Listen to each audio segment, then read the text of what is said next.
Okay, as I mentioned, we have two presentations. Our first presentation is Reinventing Yourself in 2021.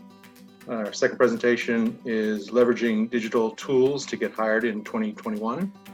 Our first presenter is Steve Lewis, a person who I've worked with at Subsea 7. Never had the privilege of working together, but we worked at the same company. Steve Lewis is a managing director with the Eternal Energy Partners, a business advisory consultancy based in Houston, Texas.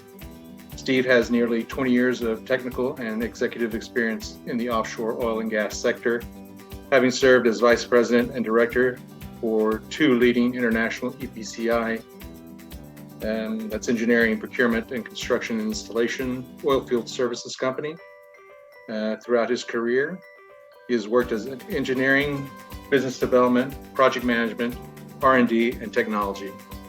And with that, I'll give you Steve Lewis, who will also, after his presentation, introduce us to Arfan Khan, who will give us our second presentation. Okay, Steve? Okay, thank you, Al. You're welcome. Good morning, everyone. It is a pleasure to be with you this morning. Yes, my name is Steve Lewis, and I love the elevator pitch, Carlos. So my quick elevator pitch is that I have almost 20 years in oil and gas, but what I do now is help people be successful in business. And they tell me that there's three things they need help with. One is developing their company's technology. They need help raising money, and they need help finding customers. And so we do those three things at Eternal Energy. I will be sharing this presentation, and we'll have links to all of the references that I mentioned today.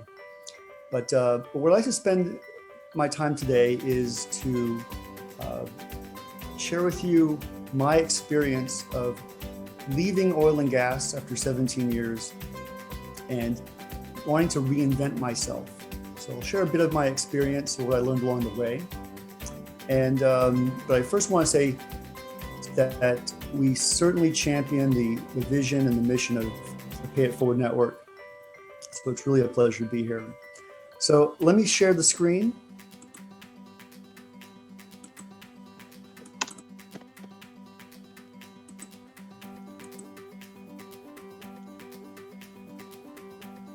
And can everyone see that? Yes. Great. So this is a picture of Houston in 1982. It is the golden era of the oil and gas industry.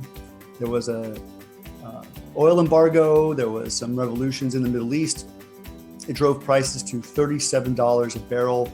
So inflation adjusted back then, that's like $120 today. Everyone was coming to Houston. There was waiting lists for apartments and houses. The population had grown 27% in that decade. As you guys remember, there was a lot of construction going on. So all of a sudden, the bottom just dropped out. So OPEC flooded the market, as did Nigeria had a glut. The North Sea had a glut. Sent prices down to about $10 a barrel, and it was brutal for Houston. We lost over 200,000 jobs in those next 5 years. About 1 out of 8 Houstonians was unemployed. Banks were collapsing, real estate market collapsed. And it wasn't until 1990 that we regained those 200,000 jobs that were lost. But we learned something very important during that time, and that was that we could survive. I was born and raised in Houston, and my father was an engineer in oil and gas, and he lost his job during this time, but we survived. And then fast forward to today, they say history repeats itself, and that we can certainly say that oil and gas right now is not in a growth cycle.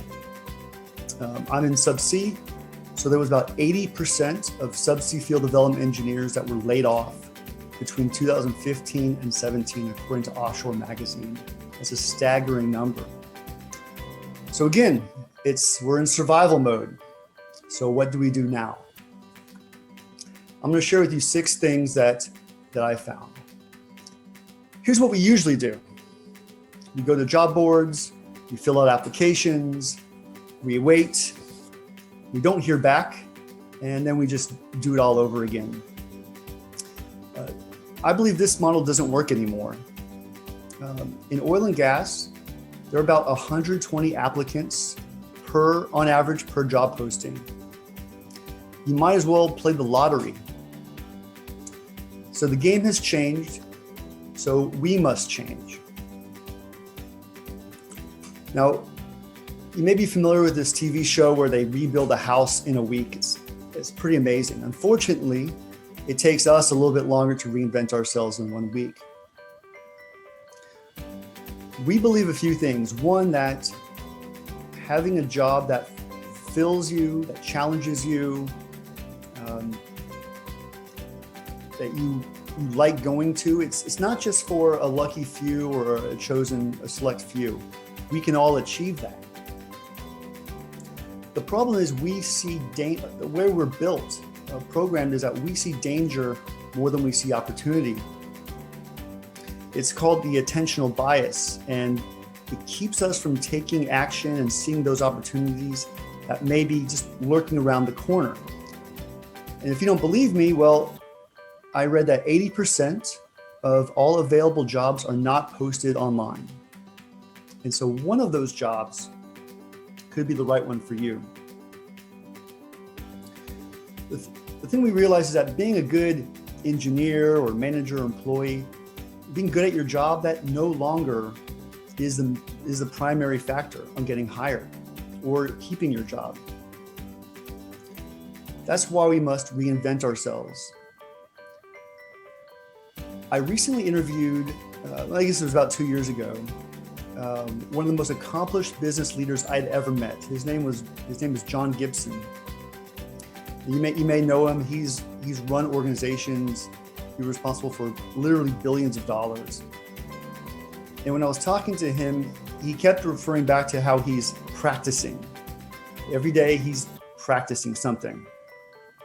And I thought, and he mentioned he's always constantly reinventing himself. And I thought, well, if he could do that, well, certainly I could reinvent myself too. To help with that journey, I was very fortunate to have a couple executive coaches, and I'll post their names on the presentation. And I would recommend finding one too, or using someone from the Pay It Forward mentoring group. We could do it ourselves, but this is our career, and I think it's important to get professionals in to help. The first thing they ask me, those executive coaches, is they always ask me the question, why? Why do I want to do this? Why is that important to me? And so I'd like to share with you something called Start With Why. You may be familiar from a TED Talk by Simon Sinek. He did this about in 2009, and it's gotten over 40 million views. It's an 18-minute video, and I'll share the link. I'd like to play just the first 2 minutes. Let me see if this works.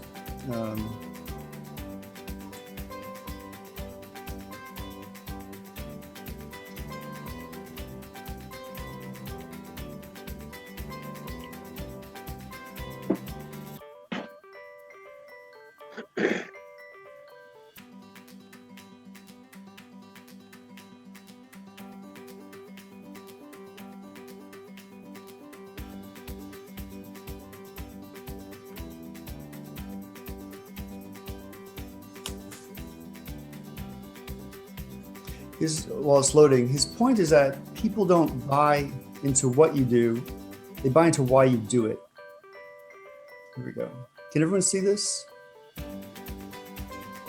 You may have to share that specific screen.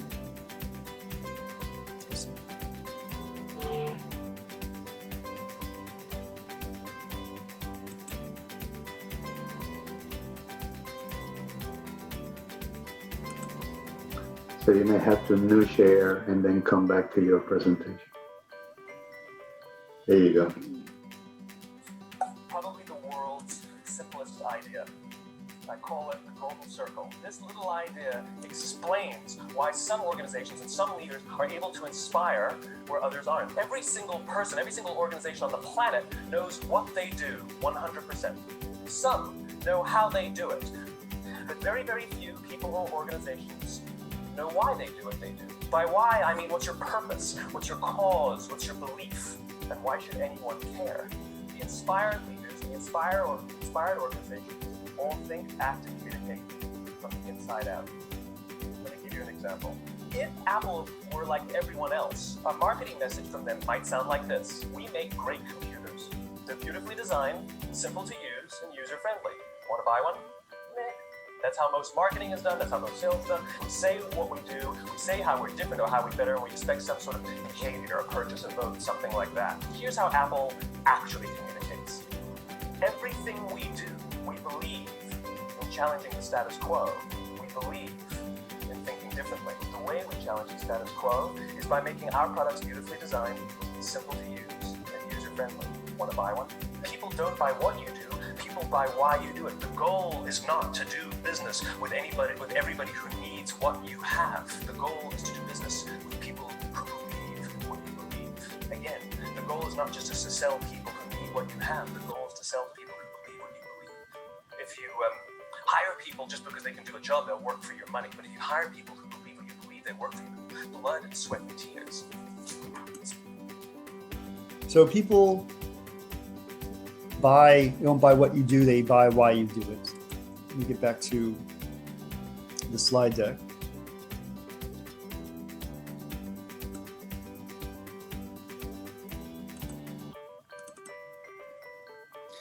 So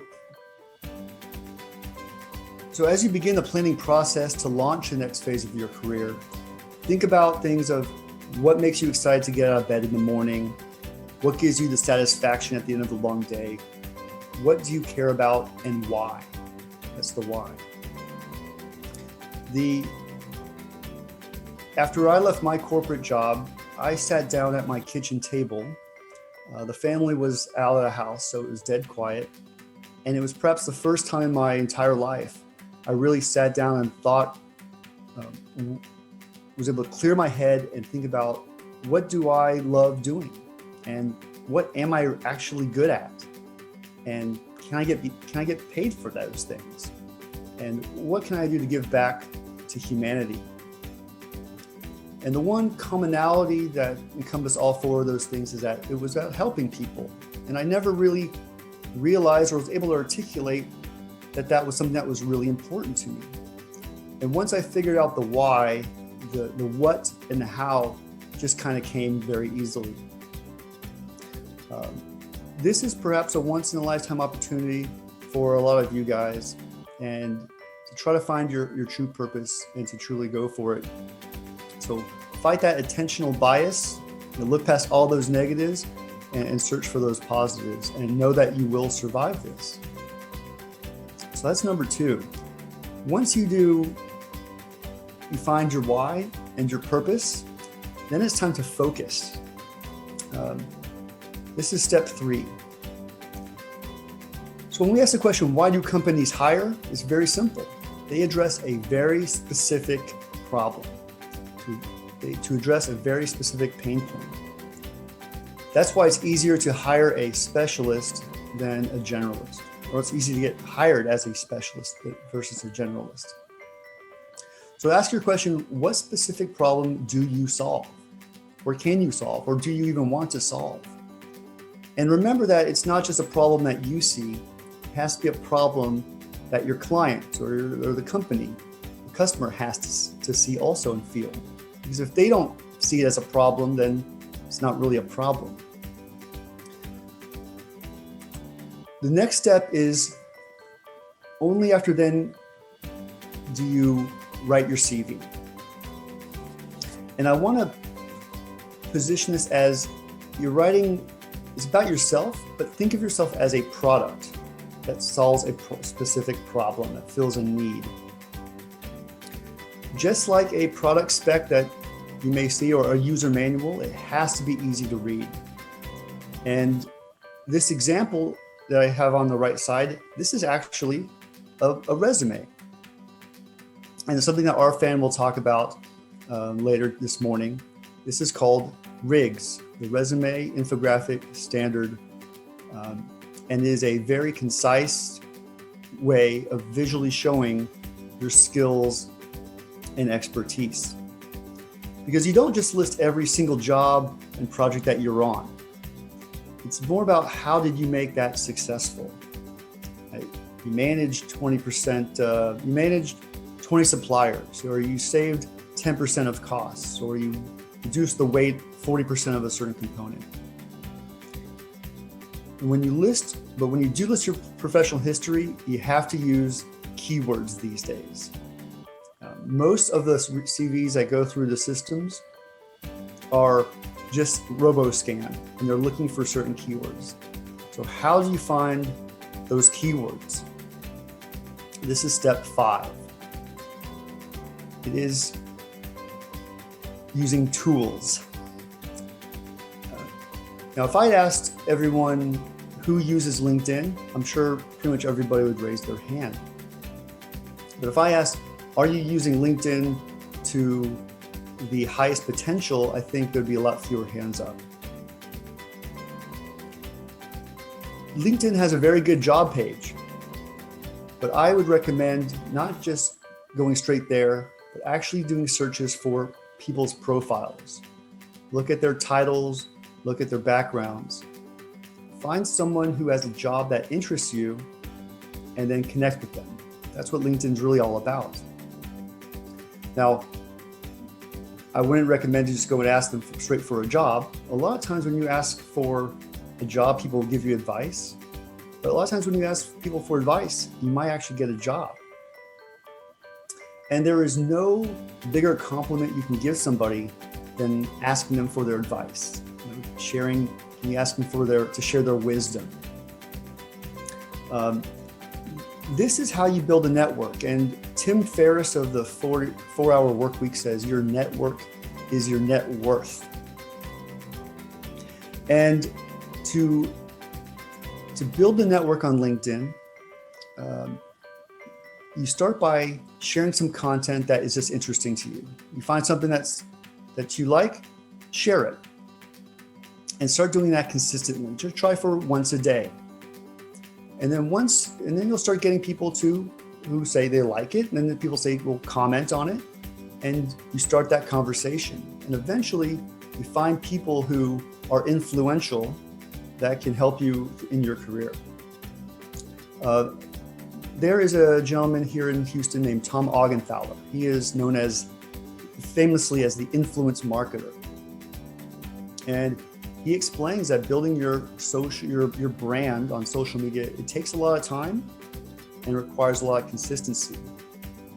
But if you understand the goal and you find your target market or your audience, and then understand what motivates them and how to provide value to them, then that is how you build that on LinkedIn.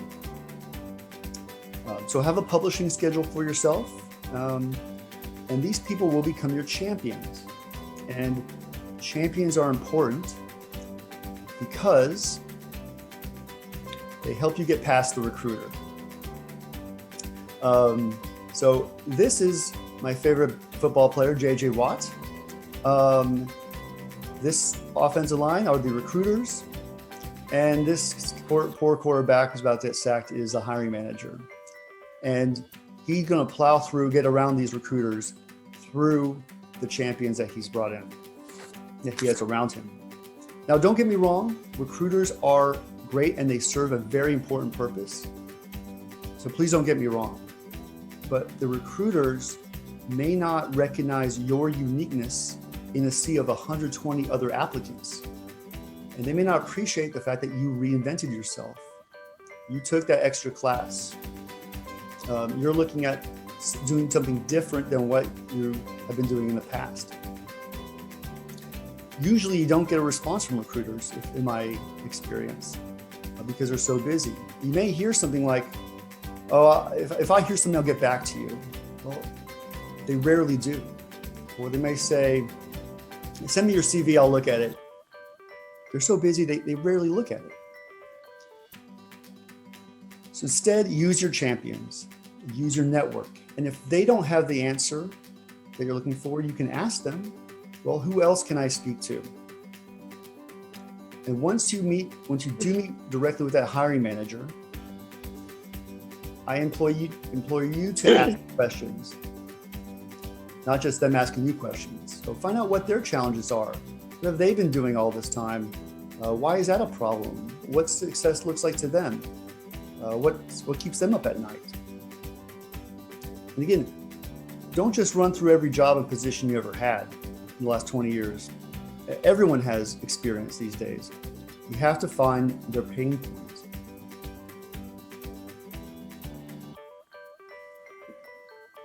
In summary, if you want to reinvent yourself, I suggest starting with the why, to find your purpose, to figure out what specific problem you solve,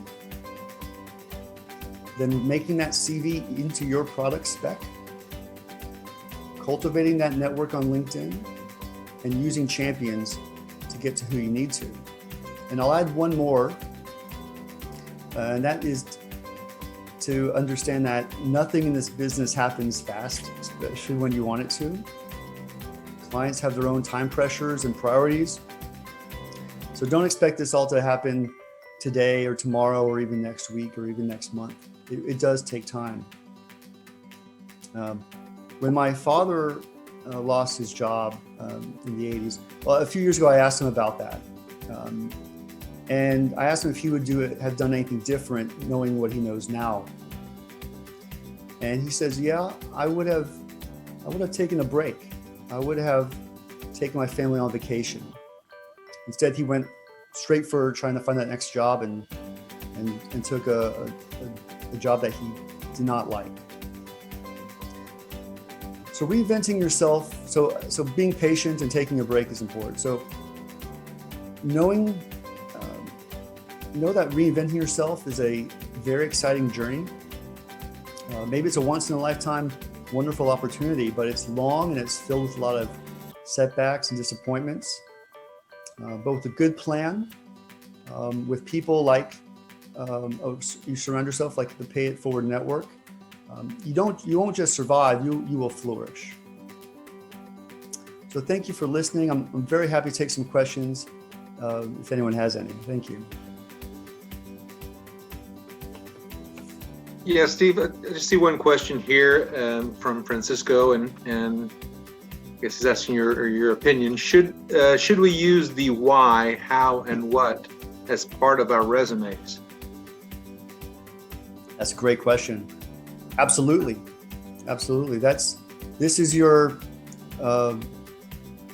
hook to people that will, when they read that, it's going to be different than the other CVs they read, and they're going to connect with that. Yeah, like I said, we're all a product, and let's promote ourselves as such. Steve, could you give us an example? How would you put in your resume, in one phrase, I guess, the why, the how, and what? Mm-hmm. Could you give us an example? Yeah, in the top of the resume, when you look at where someone reading your resume, they just scan from top to bottom. So it needs to be at the top and usually we have our name really big, we have our contact information. But there's a little bit of there's an opportunity to put a small blurb about saying, so for mine, it says, Steve Lewis, creating opportunities in oil and gas for companies wishing to, who want to grow and so,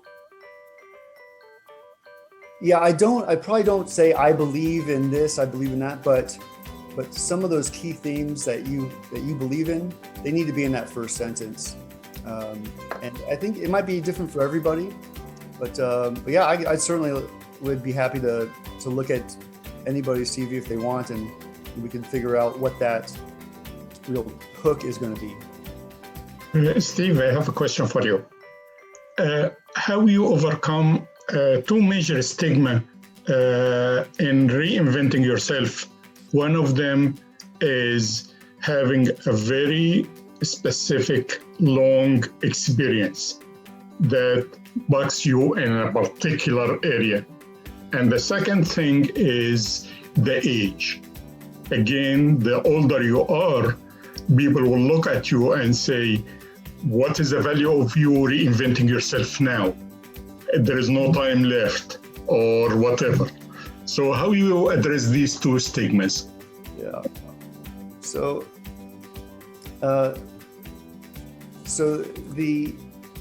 there is several examples of how people have pivoted late in their careers.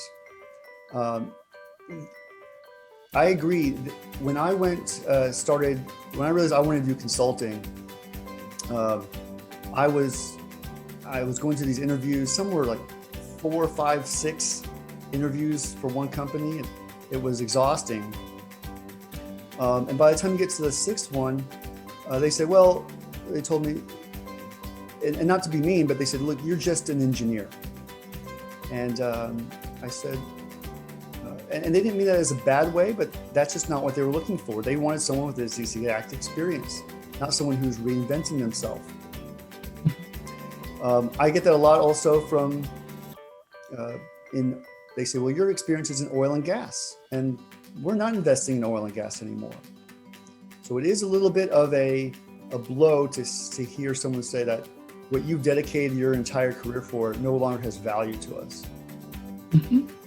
But then you can I flip it upside down. I say, you can hire somebody that's been doing exactly what you're looking for the last 30 years.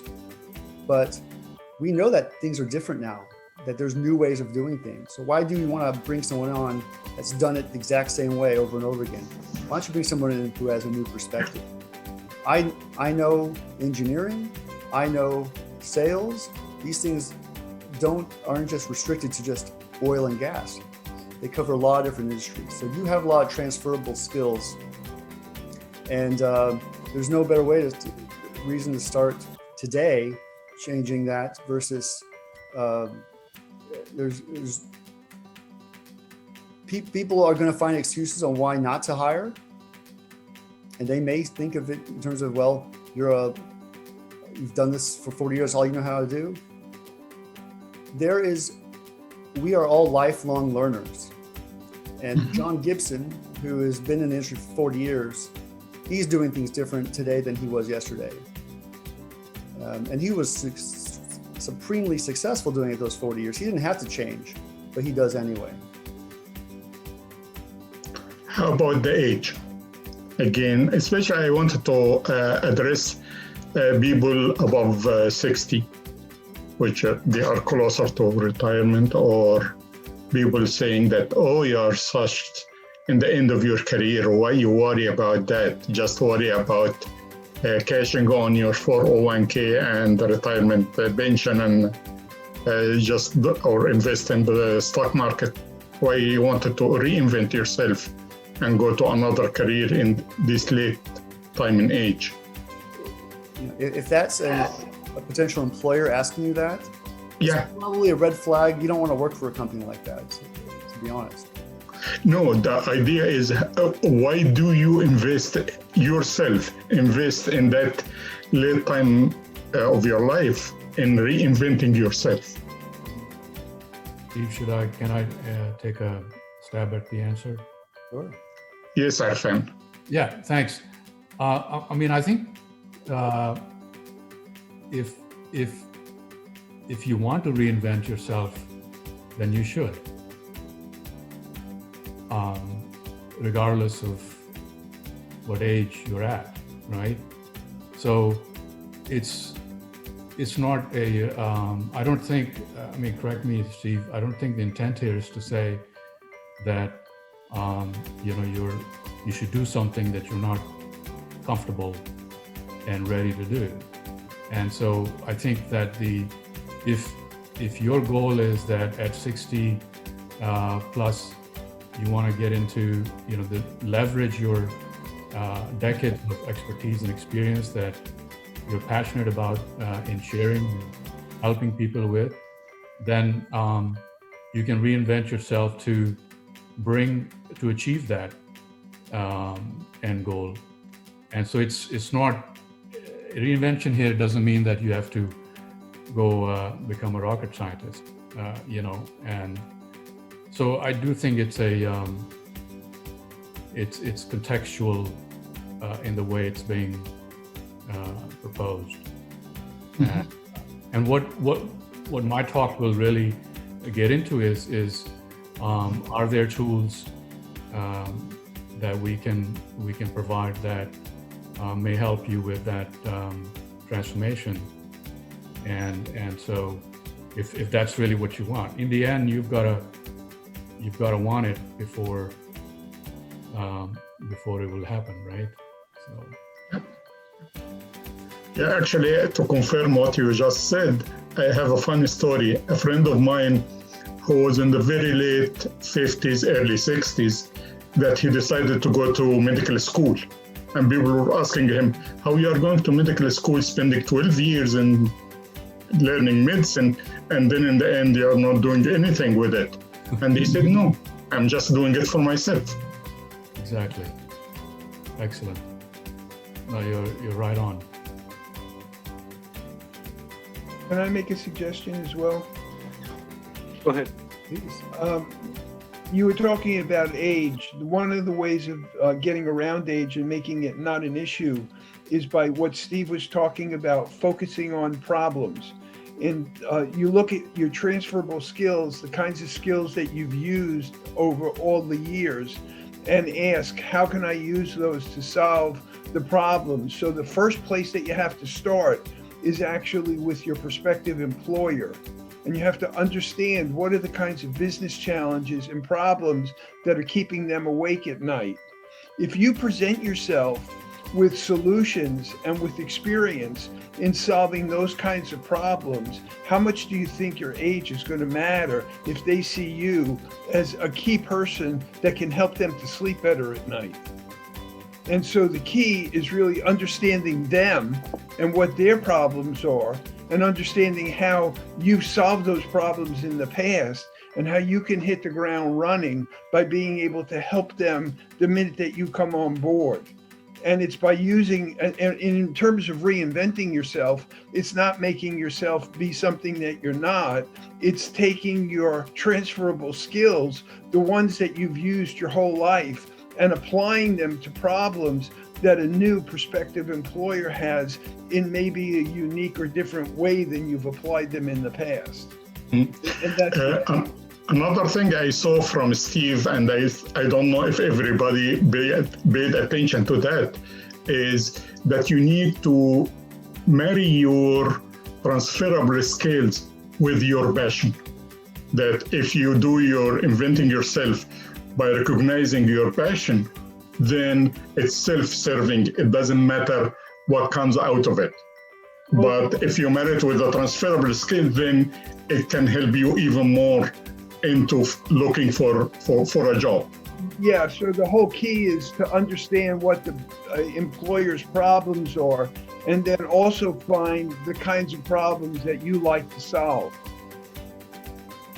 So exactly. I often ask a question of people about how many people can iron a shirt or iron a pair of pants so that they can wear it out at night or during the day.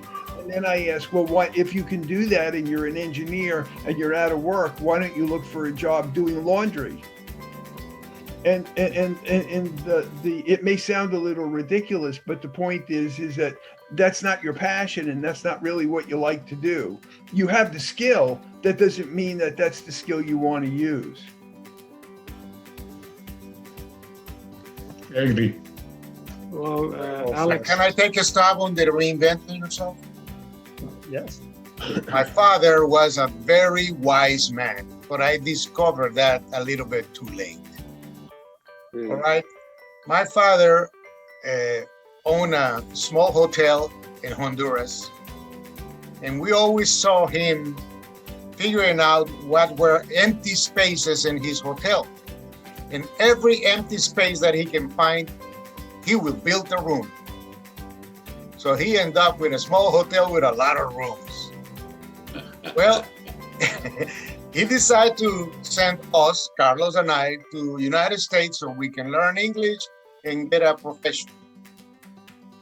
So we did, and we learned the ways of United States. We always work for somebody. Until one day my father said, I remember, son, you are giving your best days to that company, and it's not yours. Well, I was in oil field. I was making decent money, so there was no incentive for me to do anything else. Until August 2020, I lost my job. Somebody dictated to me, today you're not getting any more salaries. And that's when I started thinking about my father's wise words. Well, we decided to reinvent ourselves. And we decided to become owners of our destiny. And we opened up a company. And I tell you what, we are busy as heck. We are having so much fun. We're not making money yet. Okay? But I tell you what, it's a passion of ours, because and while we're doing that, we're helping a lot of people. We are training young people so they don't get in the same trap that we got back when things were good here in the United States. So, yes, we have reinvented ourselves. I'm telling you, every day I get up and it's like, oh man, I want to go to work in my company. I'm excited. I'm passionate. You know, just making that change. Am I making money? No, I'm not making money. But you can ask my brother. We're having a heck of a time doing something that is very productive for us. We're using our experience, what we learned through all these years. I have 40 years of experience in the oil field. So I tell you what, go for it, reinvent yourself, go do something that you're passionate about, and you will do it for free because you're passionate about it. Anything else? Very well said. Thank you, Francisco. That is a perfect segue into our next presenter. Thank you for sharing that, and thank you for all your questions. And Alex, let's keep the dialogue going, and through the chat room and through even after this session. So it's really my pleasure to introduce you all to Arfan Khan. Our main speaker today, he is a true Renaissance man. He went from selling newspapers on 43rd Street in New York to flying commercial airlines to working in the coal mining industry. But it wasn't until he obtained his petroleum engineering degree from Texas A&M that he started his oil and gas career. It spanned over 35 years. He has held a range of senior leadership and technical positions with super majors and independents all over the world, including US, Nigeria, Angola, Kazakhstan, and leading teams, leading projects, very, very complex projects. So during this time, he realized that there must be a better way about going about with the hiring and selection process, using the traditional resume and those traditional methods of going through those channels. And that was the impetus of creating Oil Energy Pro that he'll talk about today. It's an online platform that connects hiring managers with oil and gas professionals. using these digital tools that he's reinventing how we even communicate our skills and find that right job. So I'll hand it over to Arfan, and we look forward to listening and having your questions also. Thank you, Steve, so much. I'm not sure I would call myself Renaissance. I'm still always trying to wake up in the morning and look for the next opportunity to try and find a new challenge and a new adventure. Very much appreciate the intro, and thank you, Alex, for creating this opportunity. It's really fantastic to.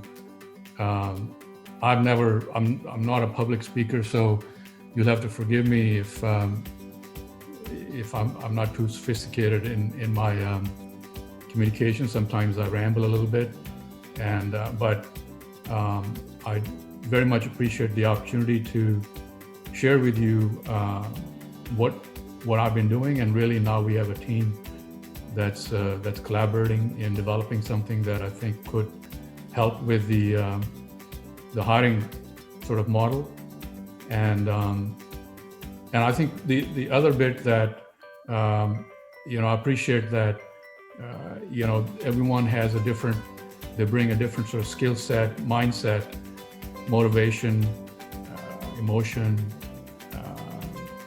ambition to the table based on where they are in their life, in their career, in their sort of journey. And so I know that there's not a single answer that fits for everything. And I am currently, my background is petroleum engineering, so I'm a petroleum engineer from through and through, started as a reservoir engineer, and I'm currently still working in the oil and gas industry, operating a company in Romania, and so it's a side hustle, you can say, or a side gig, because it's a problem that I've been having to deal with actually as a hiring manager. So my approach was not so much from a candidate looking for a job or a recruiter trying to find the best fit or best match, but really what are the pain points from a hiring manager's perspective, and is there a solution that directly addresses the hiring manager's sort of employer's viewpoint in terms of finding the right professionals and getting there quickly and having a high degree of accuracy in getting the right person for the right job. So that's, I started this journey a few years ago, been toiling with it, had a few colleagues in the industry work with it, provide feedback, so have been refining the toolkit over time, and we are now at a point where it is gone live about 2 months ago in terms of the what I consider a reasonable operational product. It still is in its early stages of evolution, and so what I'll do is maybe spend 10-15 minutes doing a little bit of sort of background on the toolkit, and then we'll take another 10-15 minutes to do a live demo of how it's operating, and then really open it up for questions, because I don't want to talk for more than 20-30 minutes, to be honest. I want this to for you guys to really ask questions, provide critique, feedback. All of that right now is pretty important, because I'm in a position as a founder and to really influence the way it sort of evolves, and your feedback is vital to that. So and I really appreciate your making the time available. So thank you so much. So let me just share my screen, and then I'll get things started. So the things that, let me see here. I have to share my screen.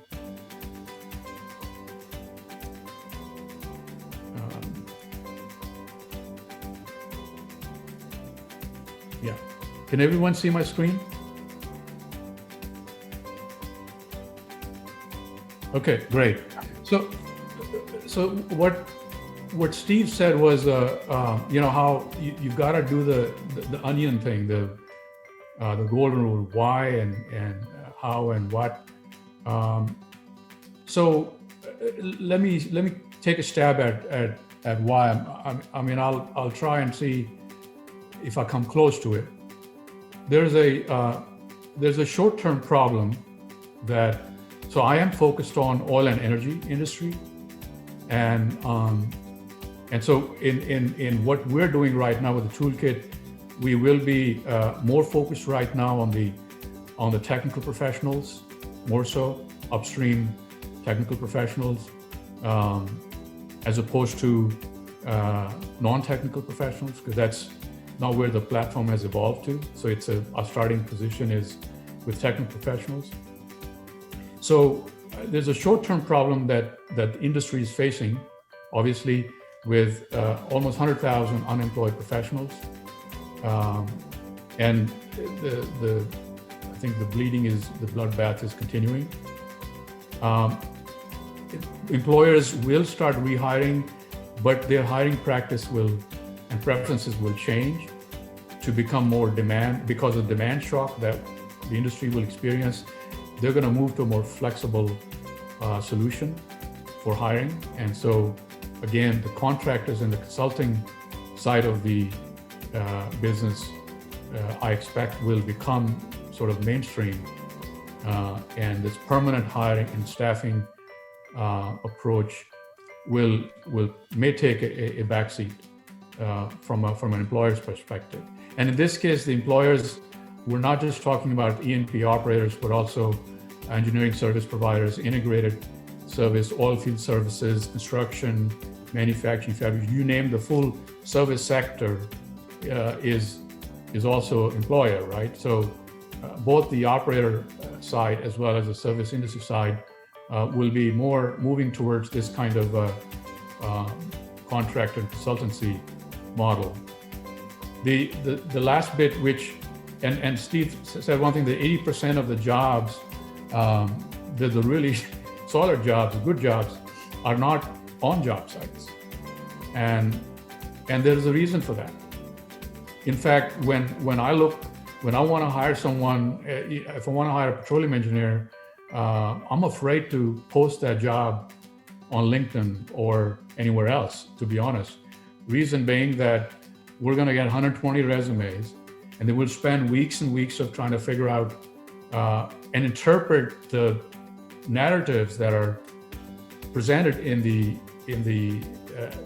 because people use different words and they're optimized many ways, and you're trying to decode what does this person really know. So you could spend an enormous amount of resource time, and you know this, and so that's a deterrent for an employer hiring manager to post a job on a website. So that's a clear pain point, right? So that's the short-term problem that the industry is facing. And now the long-term problem, and I've cheated and stolen this thing from a recent research report that was put out by Accenture, and you all know that the existential threat that oil industry faces in terms of ESG and climate change. Clearly, the long-term problem that we're facing is that energy markets trends that are such as ESG are prompting the oil and gas operators to reimagine the makeup and performance of their workforces. So even if, and that's already very much in forefront of their of decision makers' minds, even though they're trying to tackle, Exxon has got tons of discoveries offshore Guyana, and they still have to develop those things and bring them online. So they still have to tackle the current portfolio maturation challenges, but everyone is also repositioning for the long-term transformation. Shell has announced major restructuring around the climate change. BP has established a new business unit, Schlumberger creating new energy division, and so on and so forth. And you can see that it's happening everywhere. And the key elements of what this workforce restructure, and Accenture captures it fairly well. I couldn't have done a better job, is to reconstruct work. And you can see down here in the bottom right, reconstruct work, define skills and roles, and perform intelligent workforce planning and new skilling. That's sort of the workflow that whether you're an E&P operator or service provider, you're going to have to start thinking about as you prepare for your transformation or transition. If not, then you are essentially you have a limited shelf life if you don't transform and transition. Then when the major shifts start to occur in terms of the volume of business, then you will be out of business in essence if you haven't transformed. The volume of business, just to be on the safe side, to be sure, in the oil and gas industry has shrunk. I mean, if BP says they want to be out of the oil and gas fossil fuel business in the next 10 years, that means they're cutting back in terms of the overall investment levels and oil and gas development opportunities, pursuing those opportunities. So overall volume of work in the oil and gas has shrunk. And in addition to that, the way that work is, what is left is the way it's being worked is also being changed and restructured. So what Oil Energy Pro, the solution space that we are trying to invent here is to provide a clear way to tackle the short-term problem that our professionals are facing, and then as well as position ourselves from an online digital platform standpoint to provide for that transformation into the next to where the industry is going from. Oil and gas industry is perfectly positioned for dominating the energy transition story because they've got the workforce, the skills, the know-how, the technology, and they're really I would say would be the leading force in energy transformation. So I do think that the Oil Energy Pro platform is trying to provide that short-term solution to problem, short-term problem, and as well as enable the long-term solution, which is in this case, is the word of reinventing the energy workforce, which is now the main tagline that we're using. So I think perhaps it's the why question that hopefully what we're doing comes close to. Now, let me go to the next slide, which says, okay, where are we with the Oil Energy Pro evolution, and what are the suite of digital platform, the products that we are offering now on, and by the way, it's pre-revenue stage, and as someone was saying that, it's not making any money, I'm not really charging anything. It's at the moment, it's in the in infancy stage of its evolution. So y'all are having a chance to look at it, provide feedback, participate if you so desire, and really that's really where we are. And what we've done is so we've come at it from a hiring manager's perspective. So what we've done is created what we call a direct hiring platform. That means there is no, we don't want to have any intermediary involved. There's no recruiter involved. There's no agency involved. There's no other consultant involved in the middle. A hiring manager, it's a direct hiring platform. So the hiring manager has direct access to the professionals, and they can perform a fit for purpose search to find the professional they want, and then boom, connect with the professional and progress the engagement process from there on towards whatever the nature of the contract is, whether it's a permanent short-term contract, consulting work, whatever advisory work. However, whatever the hiring manager wants to do more from a, post-processing or back-end payroll system standpoint. We're not really focused in that space. We're more focused on the front end. How do I get the hiring manager? Again, I'm the hiring manager. I built this thing to address my pain points. And now, so it's reverse engineering to an extent. But one thing that's the common denominator, and this is where I struggled for decades of trying to decode the resume, was to create a platform, a sort of profile, if you want to use that word, of a professional with content that was could be looked at and screened within a matter of seconds, but more importantly, content that's optimized and coveted, that is coveted by the hiring manager. Now, what the candidate thinks that they have done, and write, all kinds of long dissertation of what they have done, but it's coming at it from what do I need as a hiring manager? What I really need to have at a minimum before I can even consider the candidate for selection. So we came at it from that perspective, and we built a structure of a one-page structure of content with a mix of data and graphical display that immediately gave the decision maker the KPIs or content that they could very quickly glean, determine if this was fit for purpose. And this is where we created this called RIGS, which is the Resume Infographic Standard. So that means that before you can be on this live marketplace, you want to call it marketplace, you can call it live listing, online listing, that the hiring manager is directly interfacing with, before you can show up there, you have to create this profile. And the way this profile is created is we have an app that you log in and you enter your data. And we take the data, and then we have algorithms that take the data and convert that data digitally to a RIGS digital output.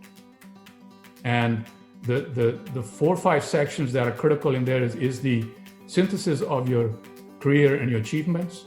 And of course, you can there talk about the why and the how and so on, and also your top 3 accomplishments, your focus areas of your discipline, your sort of career trajectory, so to speak, leadership roles, so on and so forth. And what we have done is one of the key challenges that a hiring manager faces is understanding how to position the professional based on their expertise across the value chain. So upstream value chain is exploration, field development, engineering, construction, production operations, and commissioning. So if you've spent the bulk of your career in construction, then we want to be careful of not putting you in a development planning phase, as that is not where your core expertise would be. So the value chain tells us where your concentration has been. Are you a generalist? Are you a specialist? It tells us a lot. And then the next element is, what are your really hard skills that you can hit the ground run with? And that's where we capture some of your top sort of technical and non-technical skills and dimensions. And the last bit on the one-page profile is your global footprint. You've worked on projects just in the U.S. Gulf of Mexico or globally, where your exposure globally has been. And this is got everything that a hiring manager really needs to know if in the end they've got the right person as a starting point. The job is, the selection is not necessarily done and dusted at this point. This is just the process of being able to shortlist your best candidates, and then you can still go through further due diligence. You may still eventually look at the full resume and still conduct further due diligence as needed. But it's a question of how do I fast track as a hiring manager, getting to the right party first, and then further work can be tackled as needed. And so the online platform the center panel that you see there that we call HireFast Pro, this is where the direct hiring comes in. This is what a hiring manager will be looking at, okay? And there, the hiring manager sees the listings of all the professionals that have rigs completed, and at a click of a button, they can pop the, and I'll show you in a minute, and they can pop it, look at the rigs. We have created a search algorithm, and on the left, they can actually get very sort of prescriptive. They're looking for someone with an E&P operator background, and I'll go through it in enough detail. So the search filters are applied to the listing, and it shortlists the candidates. They can then look at the candidates' rigs, and on the right side, they can then determine, is this person available? Are they available to only do part-time work, remote work? What kind of contract arrangement is that they need, and the location of the job? And they can, once they put the mobility and the availability criteria there, then the list gets even shorter, because when you create your rigs, you will also be providing your preferences. So we match the mobility availability with your preferences, and what they end up with is a final list that they can then move towards the next stage of processing. If the right panel is the right-hand panel is what we call Enterprise Pro. Sorry, I'm trying to move this. So here, what we're doing is we're saying, if you're a service provider, let's say whether you're a Worley Parsons or Weatherford or Halliburton, and you have contractors, experts that you're offering for consultancy work, then we create for you your own standalone company page, and we integrate that page with our HireFast Pro platform. So the hiring manager can actually say, okay, I'm interested in only hiring professionals from Worley Parsons. So let me interrogate Worley Parsons expertise and experts, and select from there. So there you will be able to focus on a service provider exclusively to look for individuals from there. Here we'll show an example of where I've been working with, I know many of you may know Endeavor Advisory Group, which has a lot of advisors, typically advisors that reach retirement or post-retirement and want to continue with advisory work. Endeavor EAG actually is a perfect platform for that. And I've been working with them. So we've got a population of advisors, and I'll show you a demo that actually, if you just wanted to look at senior advisors and people with a lot of experience, then you have a way to do that on this exclusive page that we've created for Endeavor, and be able to look for advisors from there. So it's really about coming at it from a hiring manager's perspective and giving them direct control. And you'll see that there's no job listing, right? I mean, because, as Steve said, 80% of the jobs that are high end, high quality, typically are not just posted, because what happens, the way I do it is I call my contacts, or I try to network and who I know, and try to find somebody that can fill that role. So I go through I bypass the job sites entirely for key positions that I'm trying to fill. And why is that? Well, because I don't have a way to direct, assess, and select without broadcasting it to the whole world.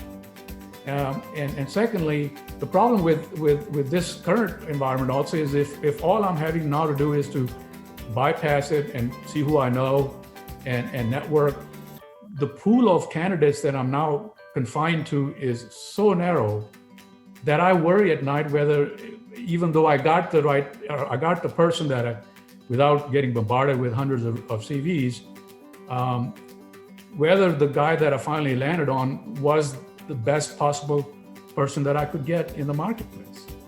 So you always worry about that, because the canvas, that you're now confined to when you're having a network rely on that and go sideways is so narrow that you have no choice. You're stuck with whoever you get, and you worry whether you got the right person. So I think what we're trying to do is to move away from posting jobs, move away from bringing recruiters into it, move away from just purely relying on network, is to create a online platform where professionals can be assessed directly by hiring managers, by using a profile-based structure that's standardized. So I'm not having to decode non-standard resumes and spend so much staff time and energy getting there, is to create the standard structure that works for decision maker, and then provide a filtering mechanism to get there very quickly.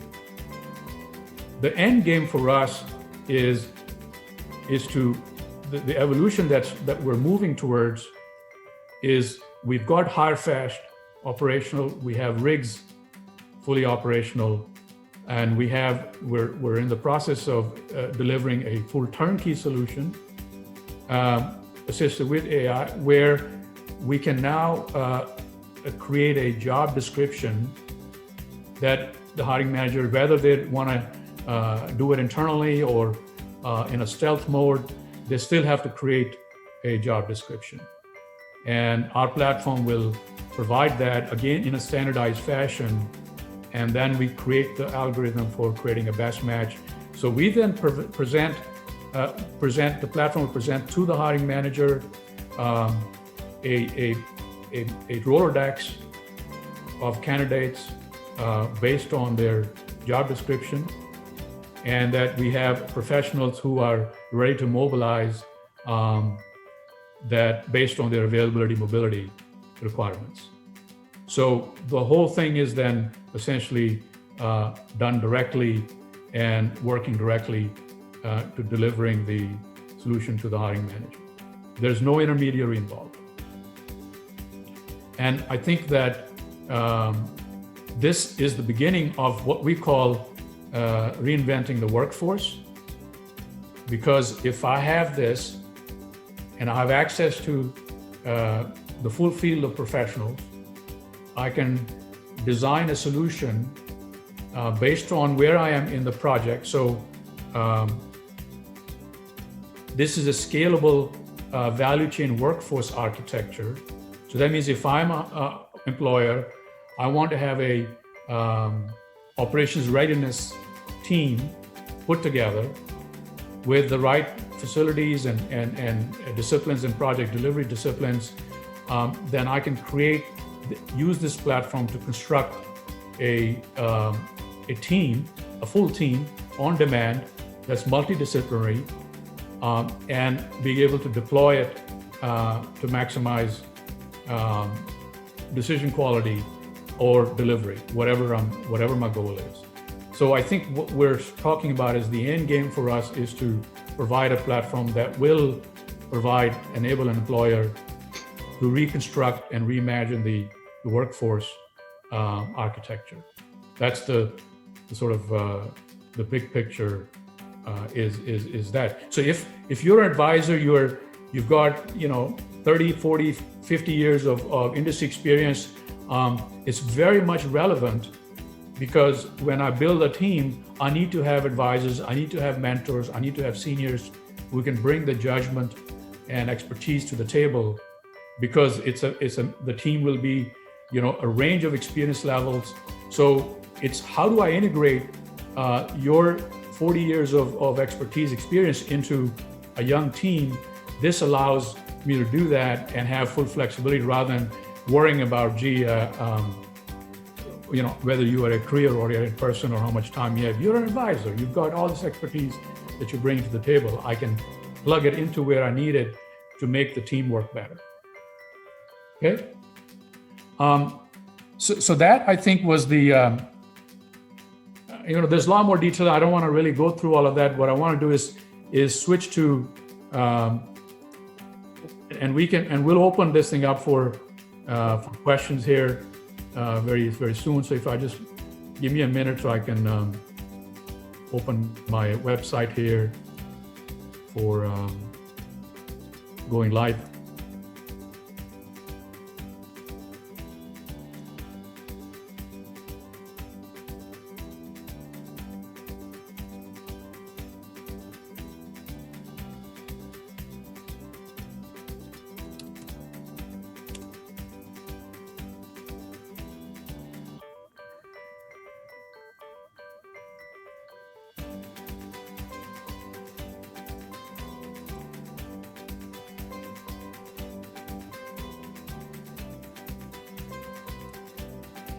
Okay. Everyone still with me? You all can see the my screen? Okay. So the website is oilenergypro.com, and there's some. I'll leave it to you to explore when you have chance. But I wanted to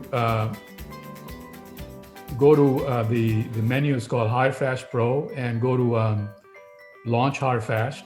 So we'll come at it from the hiring manager's perspective. What is he looking at when he is on this platform? So this is a dashboard in terms of, for the hiring manager, sort of a quick start.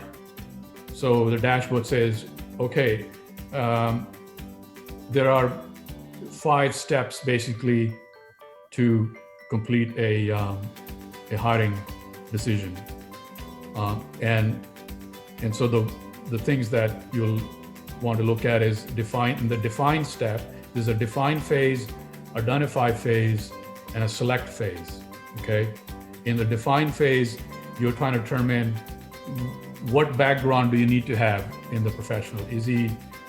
Are you looking for someone that has E&P operator background, or a service industry background, or a mix of the two? Okay, and then are you looking for an independent contractor, permanent staff, or contractor from a service provider? Okay, so that's the sort of define. You're trying to define the sort of sphere that you want to interrogate in. The identify phase is where you're saying, okay, I need to have this much minimum experience. What the technical disciplines, the person needs to have a project delivery experience, or subsurface, whatever the technical discipline, upstream value chain. Okay, I want them to have production operations experience. So the upstream value chain, you can be prescriptive there. Operating environment, yes, you want deep water, shallow water, onshore, global project knowledge. Okay, you want the person to have West Africa experience, or Southeast Asia experience, or whatever. So you can define these what I call very sort of prescriptive requirements. You can be, but you don't have to, if you wanted to be as prescriptive as you wanted to be for finding the right person. And the select phase is where you're testing now whether about the mobility and availability. Is this person available, ready to mobilize? When is he ready to mobilize? Is it remote work? Whatever, contract type, duration, availability. We then move to shortlisting. So you shortlist the remaining listings, and then you communicate, you connect.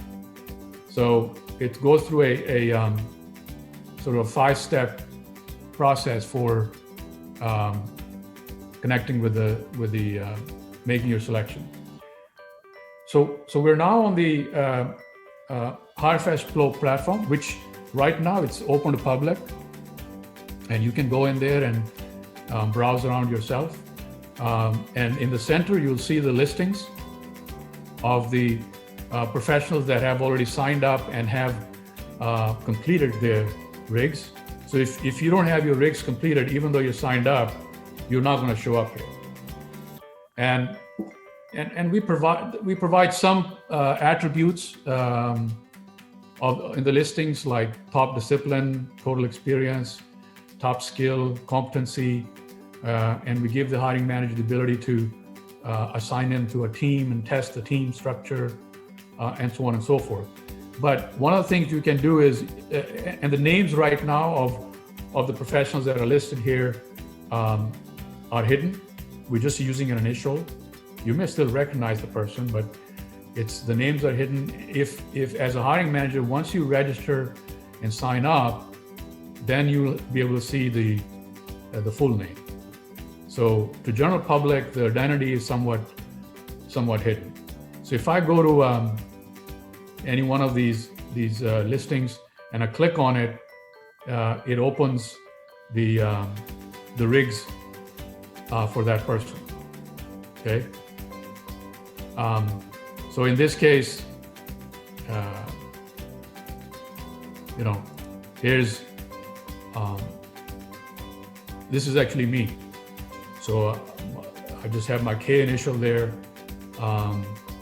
It shows my total experience, my education, career summary, top 3 accomplishments, top disciplines, petroleum engineering, reservoir, production technology, my sort of a thumbnail, career trajectory, my value chain experience. You can see bulk of my experience has been in appraisal, concept selection, development planning, production operations, commissioning startup. And so I don't really have deep experience in EPCI space and in exploration. So you can clearly see where my concentration has been. Then in the TCOP, you can see where my disciplines are: subsurface, production operations. I have experience in economics, commercial, stakeholder engagement. This shows my project knowledge capital, footprint. I've operated in Angola, Kazakhstan, Nigeria, Romania, United States, offshore environment, some producing fields as well as projects. Systems that I have experience with: G&G systems, well systems, production systems. So it's a rigs platform, and all of the ones that have completed their rigs structure are listed. As I said, we've been working with Endeavor. So if I wanted to now also just go to Endeavor, and it brings me to the Endeavor page and shows all the Endeavor advisors that are listed there. And I can conduct a search on them to even zero in on the type of expertise advisory service that I'm looking for. So it's a Enterprise Pro package that is is offered to the service providers. I won't go through so on the search, you have a lot of buttons. They're really, we looked at Amazon product search, and we sort of designed this thing similar to what an Amazon product search would be. but really using a standardized technology with rigs that then enables the hiring manager to get to where they want to very quickly. Okay. I want to sort of pause here and really open this up for discussion and feedback, and really start there, and then spend the additional time rather than me talking more. I think I'm sort of talked out. So let me open this up for questions and comments, please. I think we can just open up and have an open forum like we have been, but I just have one question here that is from Jeffrey, and he said, great comments, Arfan. How does your workflow address the leadership, soft skills component of a candidate that can only be gleaned from multi-focused conversation? Yes, no, it's an excellent question, Alex. So what I said earlier is that your work is not done in the selection. Your due diligence is still, you still have to do that, but it's about, you in the summary section, you and your career trajectory. You can see the person's sort of leadership roles, if they've been in leadership roles or have they been predominantly in technical roles. So you can see that. You can also summarize in your career summary your leadership skills that you want to highlight and underscore. And then in the non-technical summaries in the bottom, you can discuss more about the non-technical aspects such as commercial, organizational, and stakeholder engagement. But to me, that's still a thumbnail or synthesis of those non-technical aspects, the softer aspects. But those are still part of the further due diligence that the hiring manager will have to conduct. We're not saying here that, again, you're not done by with rigs. Your decision, you get close to your decision, but you still have. If all you're looking for are someone that has softer skills and you really don't care about the technical skills, then this is not the right platform for you. For a hiring manager, if I'm interested in professionals that have technical skills as well as leadership skills, then this is the place you would start, as I would start, and then conduct further due diligence, and that will be, the need for interview is not over. It's just that I don't have to go through 150 resumes to get to that point. I can shortlist it and then arrange the interviews and carry out further due diligence work that I need to do. That's the sort of journey and workflow that we're talking about here. Yeah, I certainly see that from a hiring perspective, and I'm sure most of us have been in that situation. This would have been a great tool to have. You bet. I guess, looking more at the soft skills and not, I guess this looks more of what the candidate has achieved in the past, but I was wondering if there's anything that can be gleaned as far as what that person is capable of doing. And I guess if you have that information, you can probably discern that. But I guess there's some roles out there that you may not have that precise experience, but you feel that you're capable of handling that sort of role. Yeah. So the important point, Alex, is that it's your capability is demonstrated through the career path that you've achieved. And in the summary, executive summary that you provide, you need to very clearly say in 2-3 sentences at most, what is the essence of your leadership skill that you bring to the table, what your capability is, and where you want to go. So, I don't need to read a full-page dissertation to figure that out. If you can summarize that in the career summary, and in addition to what what you're capable of today is based on what you've achieved.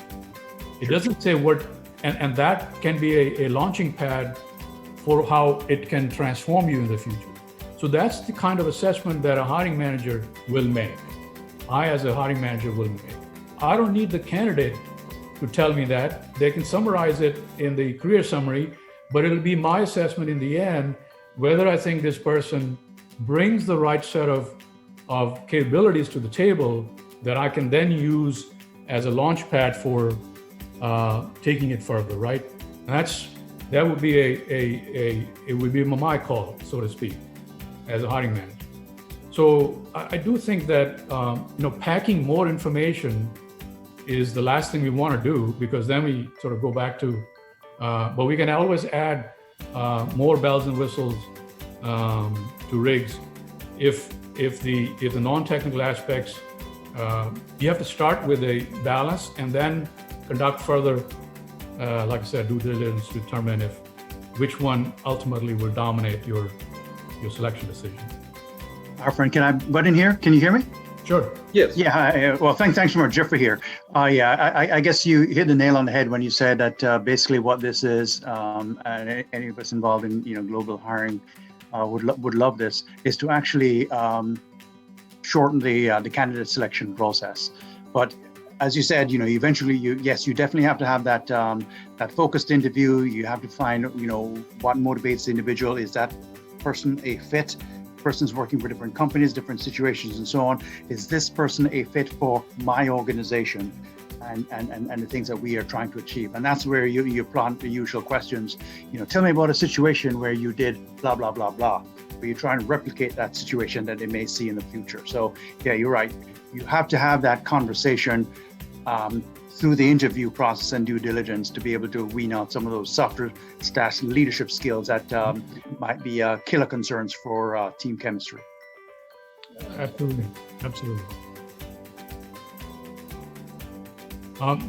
So this is again, the idea here is again, gents and ladies and gents, is a direct hiring approach.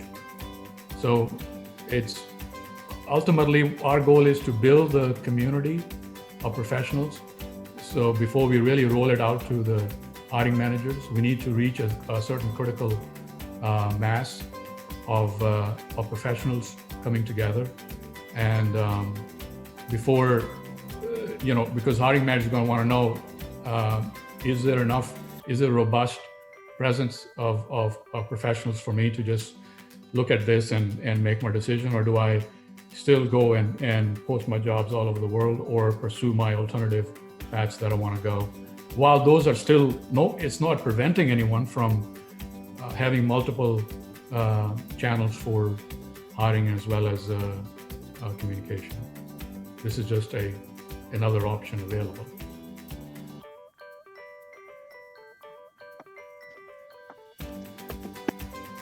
Alex, Yeah, I'm just trying to. there are a few questions on the chat. One is from Shuvash, I believe. Maybe you could tackle that first. Yeah. So From here is from Mark, a comment. And he's saying, this is an amazing screening tool that can help identify the short list of candidates. Interviews are still critical to determine the chemistry and how the candidate will fit into the environment. absolutely. General comment. That's what we. Yeah. I got a question here from C. Moore.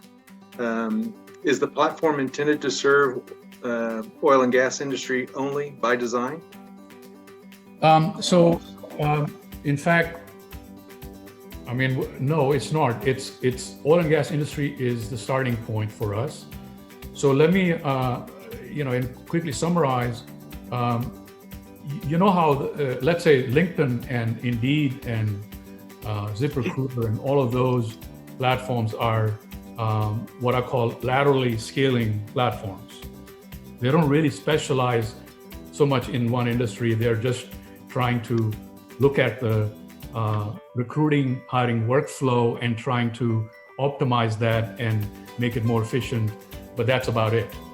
You still have to deal with resumes, you still have to deal with all of that stuff because these platforms are not offering deep industry knowledge. what we're doing is we're creating not a lateral scaling platform that competes with in the lateral space, such as Indeed or LinkedIn or anything like that, but more it's a vertical.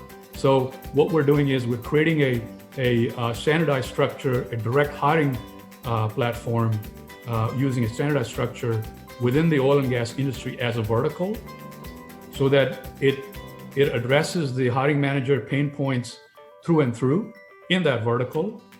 And then because we have established a standardized structure and a seamless direct hiring process, we can start to replicate it in what I call companion industries. So I would look at it in application into downstream industries, mining industry, renewable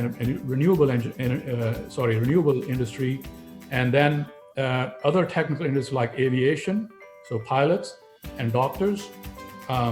So long term, the vertical, in fact, can be replicated and will be replicated across other industries. But certainly immediate, within the next 2 years, we expect that we will be replicating it into both downstream as well as renewable energy. So you will have wind energy pro, solar energy pro, you name it. So we'll cover that spectrum. And because we've built a skill set digitally in the oil and gas, for the oil and gas professionals in the oil and gas industry, we'll be able to provide a skill transition framework where the oil and gas professionals can begin to migrate and transition into those industries where their skills will be applicable immediately hitting the ground. So construction and engineering and all of those skills become relevant in these companion industries. G&G guys, mining industry, there could be a number of other companion industries where that could come. So we provide so this is a starting position, and we'll provide a way to transition those skills seamlessly into other companion industries. Okay, I have another question here from Race McGee, I believe. Arfan, thank you for sharing this, for the brief overview. It looks to be a great next step into the future of recruiting and shortlisting the right candidates for the job. You mentioned this is the very early stages of the rollout. Do you have a timeline estimate of how this will be rolled out to the various companies in the oil and gas industry? Well, this is exactly it's a mission statement for us. What we're doing is we need to reach a certain, we need to reach a certain critical mass before we present it to the hiring managers. Otherwise, we don't want to turn off the hiring manager, say, oh, well, look, you just have 10 people here, but what about, I want to have access to 1,000 professionals to sort of filter from. So we need to reach that. So we're very discipline level focused. So we'll have subsurface, surface, production operations, project delivery, drilling and completion, well services, logistics infrastructure. And within each of those disciplines, you've got hiring managers present across both E&P operating as well as the services industry sectors. And so our goal is to present and roll out the professional space at a discipline level once they reach a certain critical mass. So in the subsurface world, we want to achieve a 500 level of G&G and petroleum engineering professionals, and then we'll roll them out. It'll be presented to operators and employers. So we'll be presenting them to Shell, Exxon, even Worley Parsons and Schlumberger as a go-to source for additional resources. And so our goal is to, in fact, present the platform to the hiring managers, employers, once the discipline level critical mass has been reached. So each discipline level will have a critical mass. Once it's reached, we'll roll that out to the hiring community.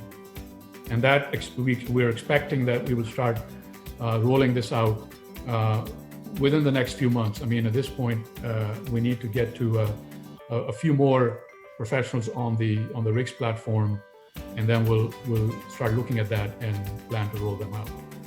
I don't know if that answers your question. Okay, I have another question here from David A. I believe it's already been answered, but we'll read the. Is this platform currently for upstream oil and gas industry, or does it apply to other industries such as IT, healthcare, etc.? Yes, good question. Again, no IT. We're not. It's a non-IT platform. It is intended for only high-end professionals. So does not have oil field workers in here, and it does not yet go to the health side, where that will be one of the verticals we'll replicate too, once we've gone through the replications across both downstream as well as renewable energy space, and that healthcare will be one of the sort of verticals we look at, but not this year. Okay, our next question is from Mark Friedman. Arfan, what kind of training or orientation have you built in to help candidates articulate the information needed by the platform in a clear and concise way? Yes, excellent. So the rigs output is not something that you build. We have created an input architecture. It's an input app. So let me actually see how I can quickly show you.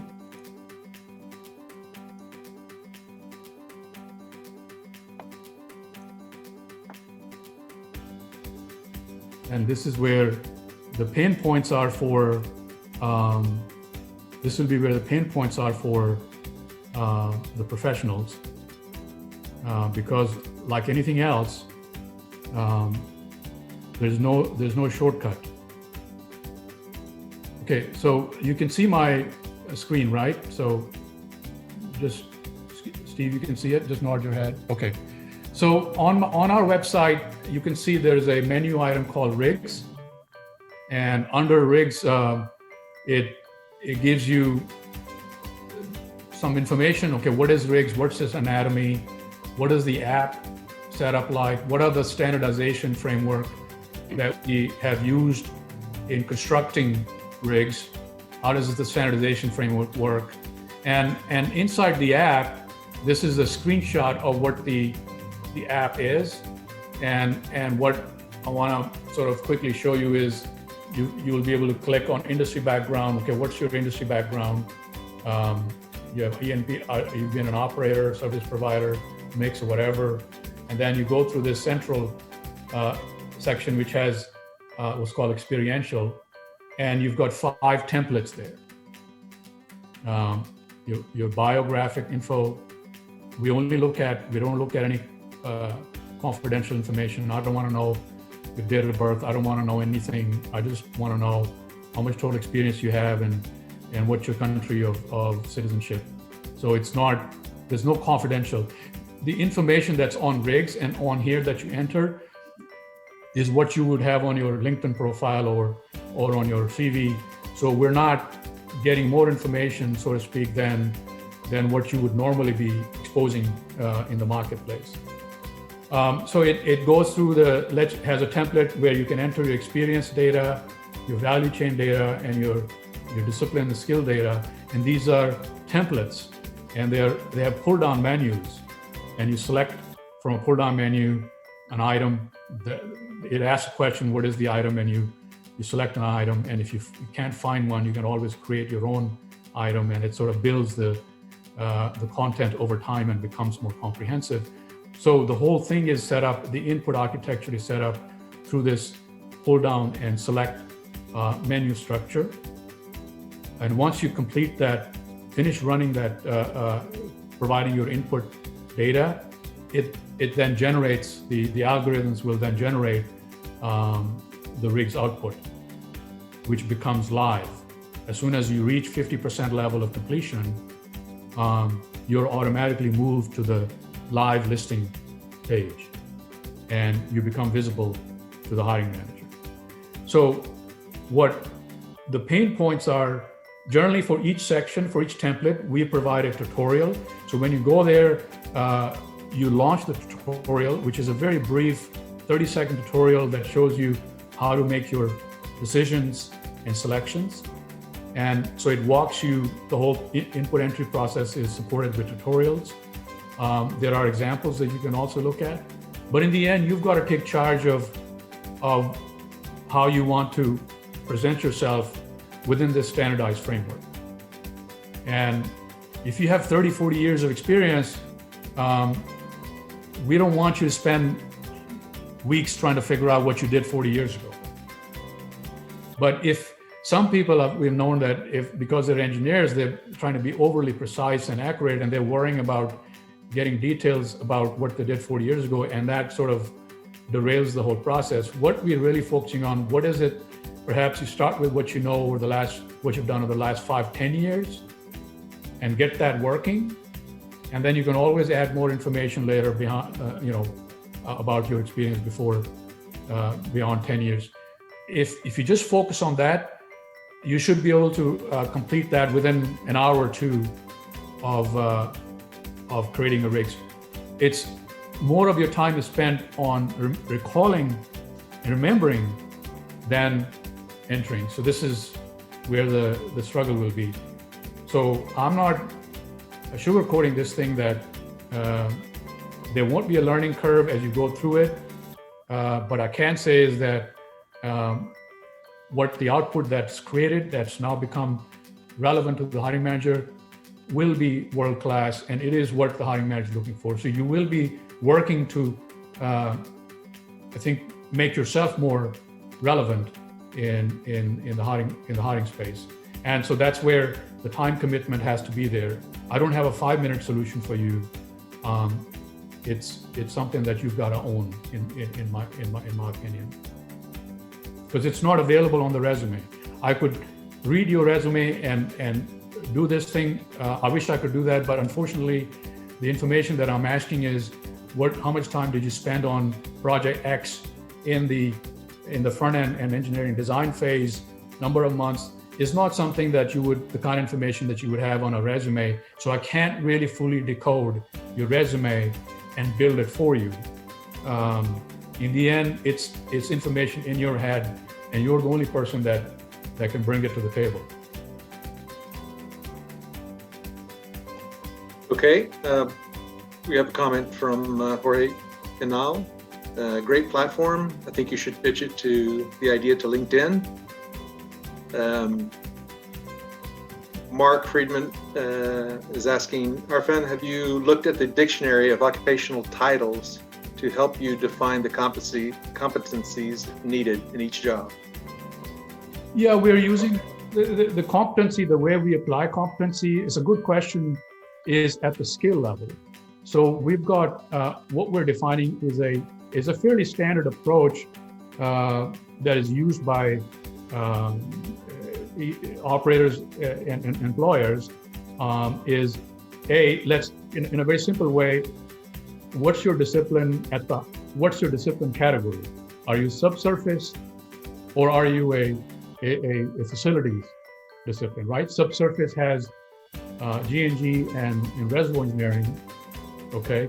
And in surface, facilities has process engineering, mechanical, facilities engineering, and so on and so forth. So the first order of business, make sure that you're going in the right discipline, that you're defining the right discipline that you belong to.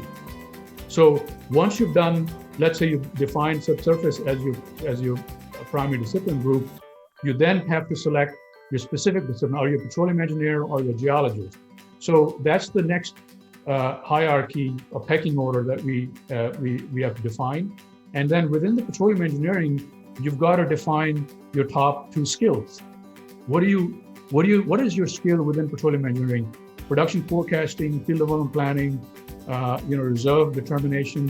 What is the specific skill that you have within petroleum engineering that you think you have the highest level of competency? And that's where we bring the competency aspect into focus, is at that skill level. And the standard, the ranking of competency that we use is very much the industry standard, from expert to novice to advanced and so on. So that's a very, very sort of standard competency grade. But ultimately, the skill itself is being defined by you.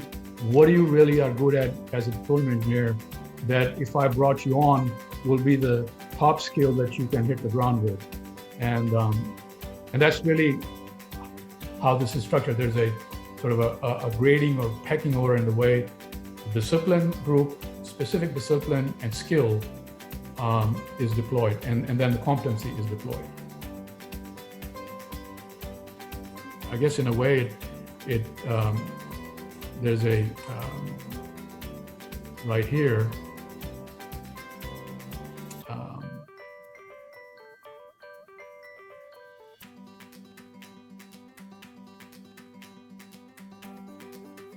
so if you go to our, we have a team that's collaborating with the maturation of the platform. And so we've got pretty seasoned and experienced professionals from the industry that's collaborating with us on building this thing out and deploying it.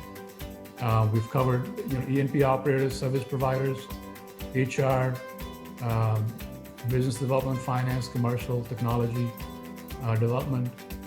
So we've got a fair amount of expertise that we're leveraging. And we also are, like I said, moving towards solutions that are going to be relevant in the upstream industry, but also they'll become relevant in the oil and gas and companion industry. So this page shows you how the discipline hierarchy is defined. You have discipline group, specific discipline, skills, and then competency level for the skills. Does that answer your question?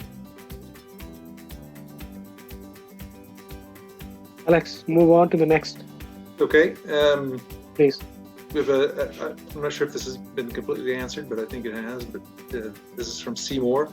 Do you have in mind going forward the 4 large industries in Houston: energy, manufacturing, medical, and shipping? Yeah. So right now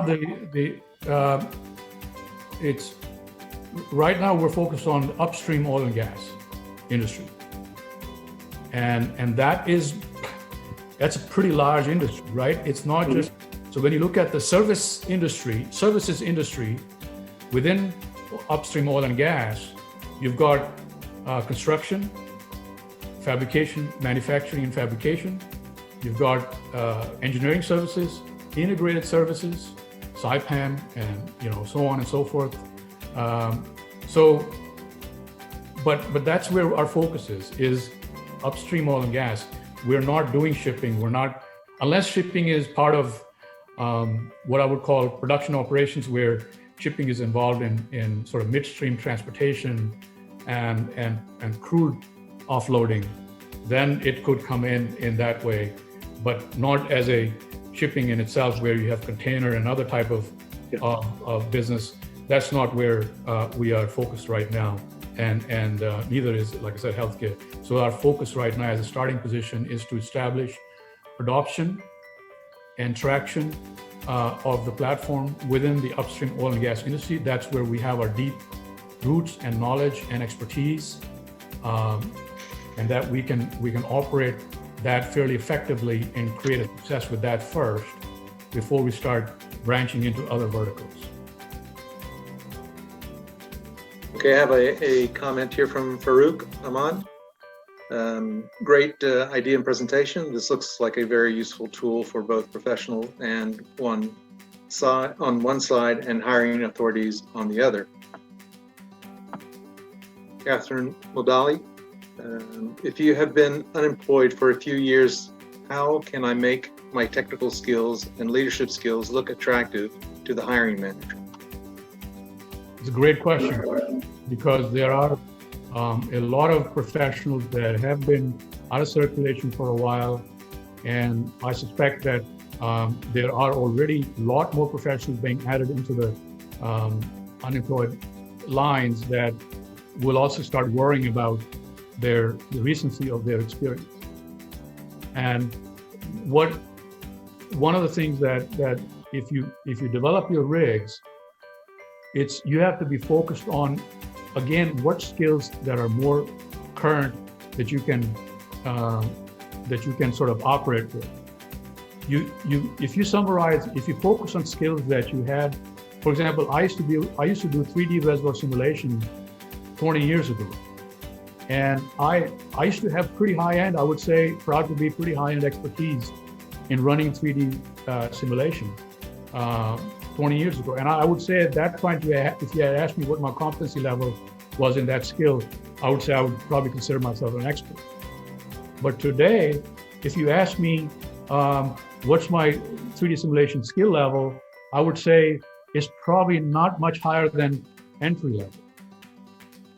Because, technology has moved. Even though my knowledge about how reservoir simulation should occur, my knowledge about reservoir and reserves is very high. So I could say that my skill in reserve determination is expert level, but in 3D simulation level, my competency is at novice level, whereas at 20 years ago, it's expert level. So I think you've got to bring those skills at the top where you have the highest level of competency today, not where you were 20 years ago. It has to be today.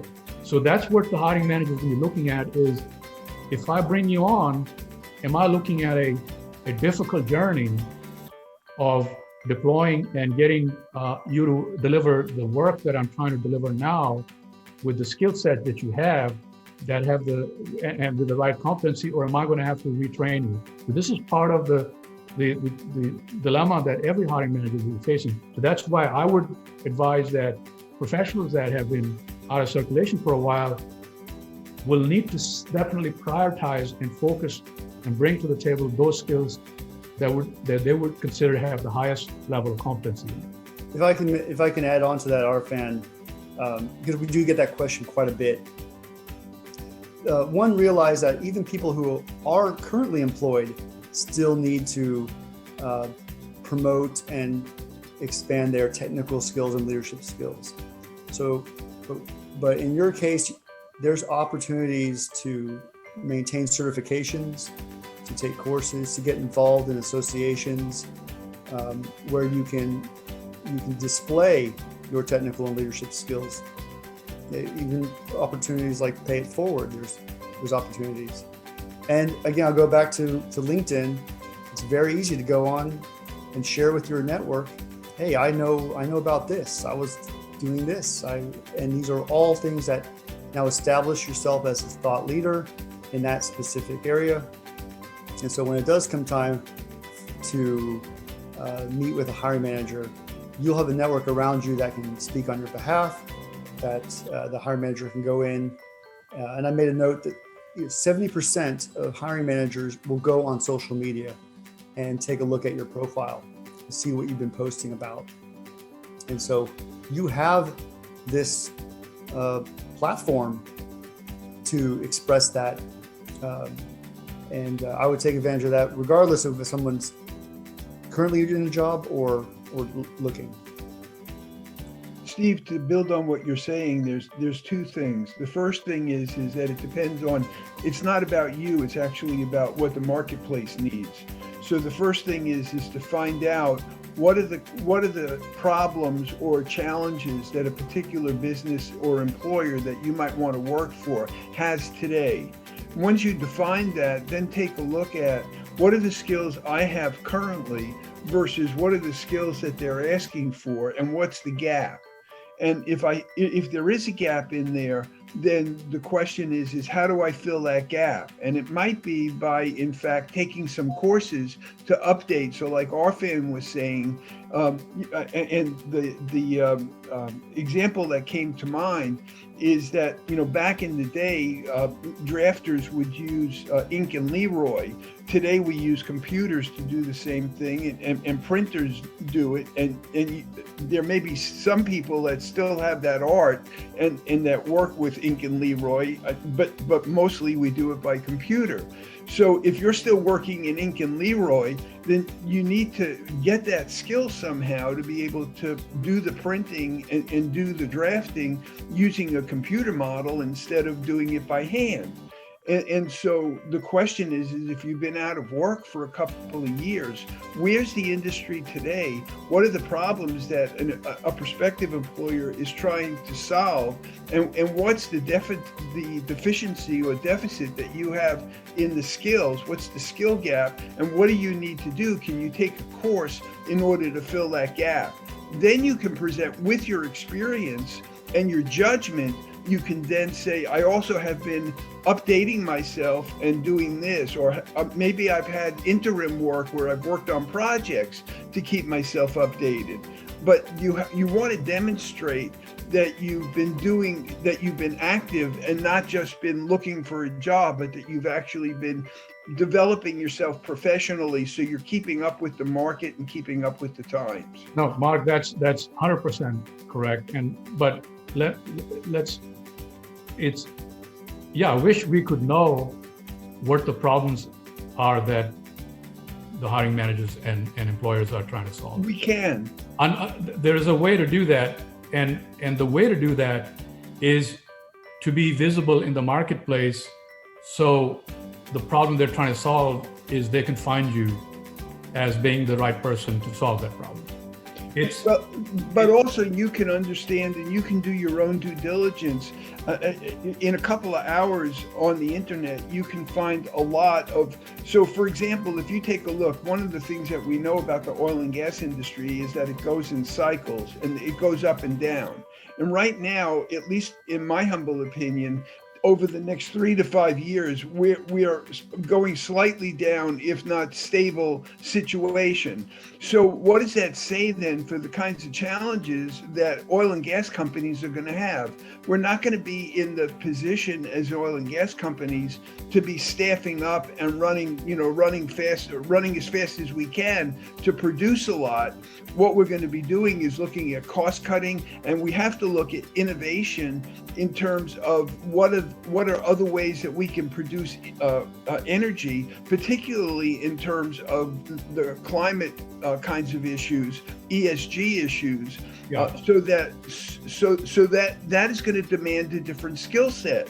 And from there, we can ask, so what are those skills that are critical? What are the skills I have now? What are the skills I need to have to be able to even utilize that language and to be working on those kinds of problems? These are absolutely the right mindset to be. It's absolutely the right mindset, Mark.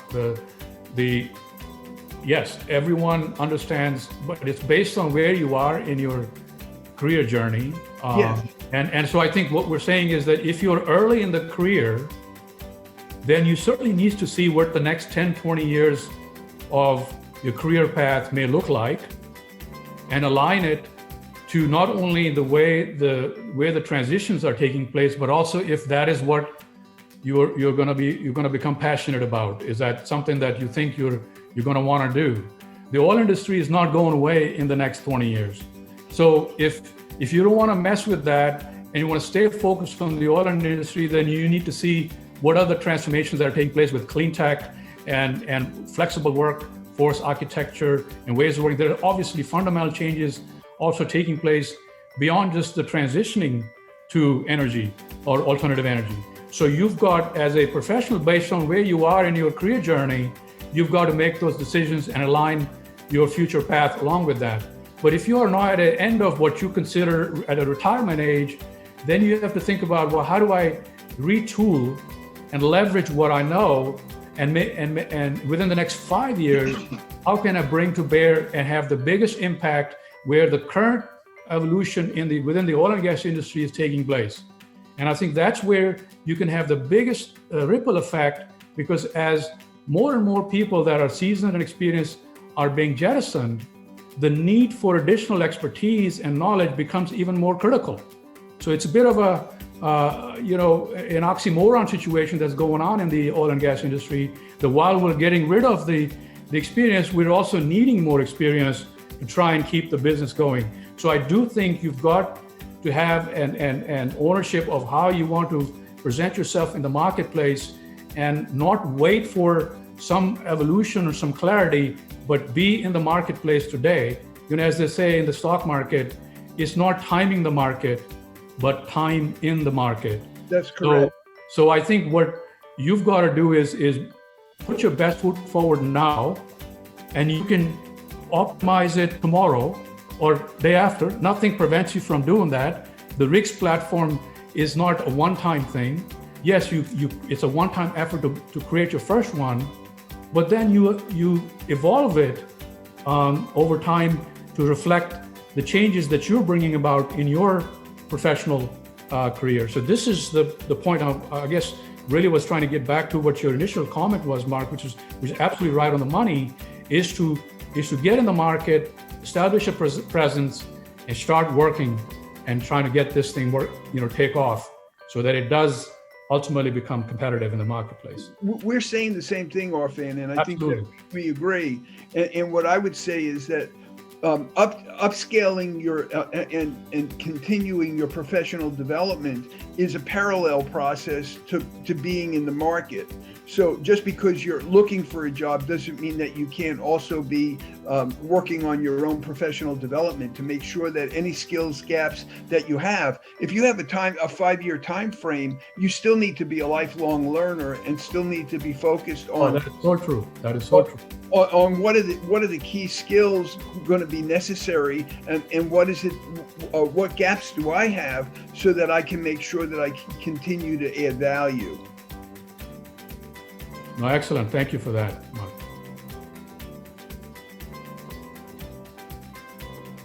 Alex, do you have other questions there? Sorry, yeah, I had to unmute there. Our next question here is from Ricky Garcia. In order to catch the employer's eye, attention, and the spirit of reinventing oneself, would this platform help one translate skills from one industry to another? As Steve pointed out earlier, employers look for the same solution in the same places. Or should your career summary handle that alone? This is at the heart of the matter, that we, when we started building this thing, is to say, hey, we need to solve the short-term problem, but we also have to create a system that solves the long-term problem of our professionals in this industry, and provide a way that enables them to transition those skills into alternative energy and renewable energy, if that's where you want to go, or migrate into other industries, mining and downstream, if that's where you want. So the value chain, when you look at our value chain, which has exploration, field development planning, detailed design, and front-end engineering, construction, fabrication, installation, production operations. So when you look at those value chain elements, where do you fit in those value chain elements? If you're an exploration geologist, are there skills that you developed as an exploration geologist applicable in the renewable energy space? Well, that's the question you have to ask yourself. Because what we will be doing is establishing the RIX platform for renewable energy that will very quickly show the value chain within renewable energy and the skills that are required in those on a standardized structure, and figure out how much of where the professionals are in the upstream oil and gas industry that could provide a transition to those skills. So there is a plan to try and link and create analogs of skills within the upstream space with renewable energy and other energy spaces and other vertical spaces where there could be transition to. Because your project management skills, for example, those can be used in almost every setting and situation, right? And of course, if you're a detail engineering professional, then that's obviously a skill that can be used across multiple industries. So yes, the RIX platform is in fact ideally structured because we are mapping it down to the skill level and the competency level, and that will become the common thread as we start to replicate across these verticals. I have a comment from Mark Freeman. Typically, ask yourself, is your next job going to be more like your last couple of jobs or more like the first and second job you ever had? And that related to being on what you're going to show on the resume, particularly when Arfan was talking about that usually it's the first 10 to 15 years. But going back beyond that doesn't have as much value as talking about the skill sets and the things that you've been doing and the kinds of accomplishments that you've had in the last few years. Because typically the jobs that you're going to be getting next are going to be more similar to the job you're leaving than the job you had 15 or 20 years ago. That is so true. Okay, Mark, since you're there, you want to read your next question? Or do you? Yeah. Arfan, I was wondering if you've had, I see that there was an HR person on your team, but I was wondering if you had an industrial organizational psychologist with a specialty in selection on your team. And in particular, one thing that if you haven't thought of this, but you may have, is considering creating an internship for like a third-year graduate student who could bring some invaluable resources to the concepts. That's really powerful, Mark. I would certainly hope that we can get that integrated, because that is a crucial part of the equation. That I think you're underscoring a very important aspect of it. Our HR focus at the moment was more from what are the pain points that HR departments and the hiring manager are facing, and how can we take those at face value and try and create something that would solve the immediate problem, which is, again, creating this direct hiring platform is how the whole thing the idea was born.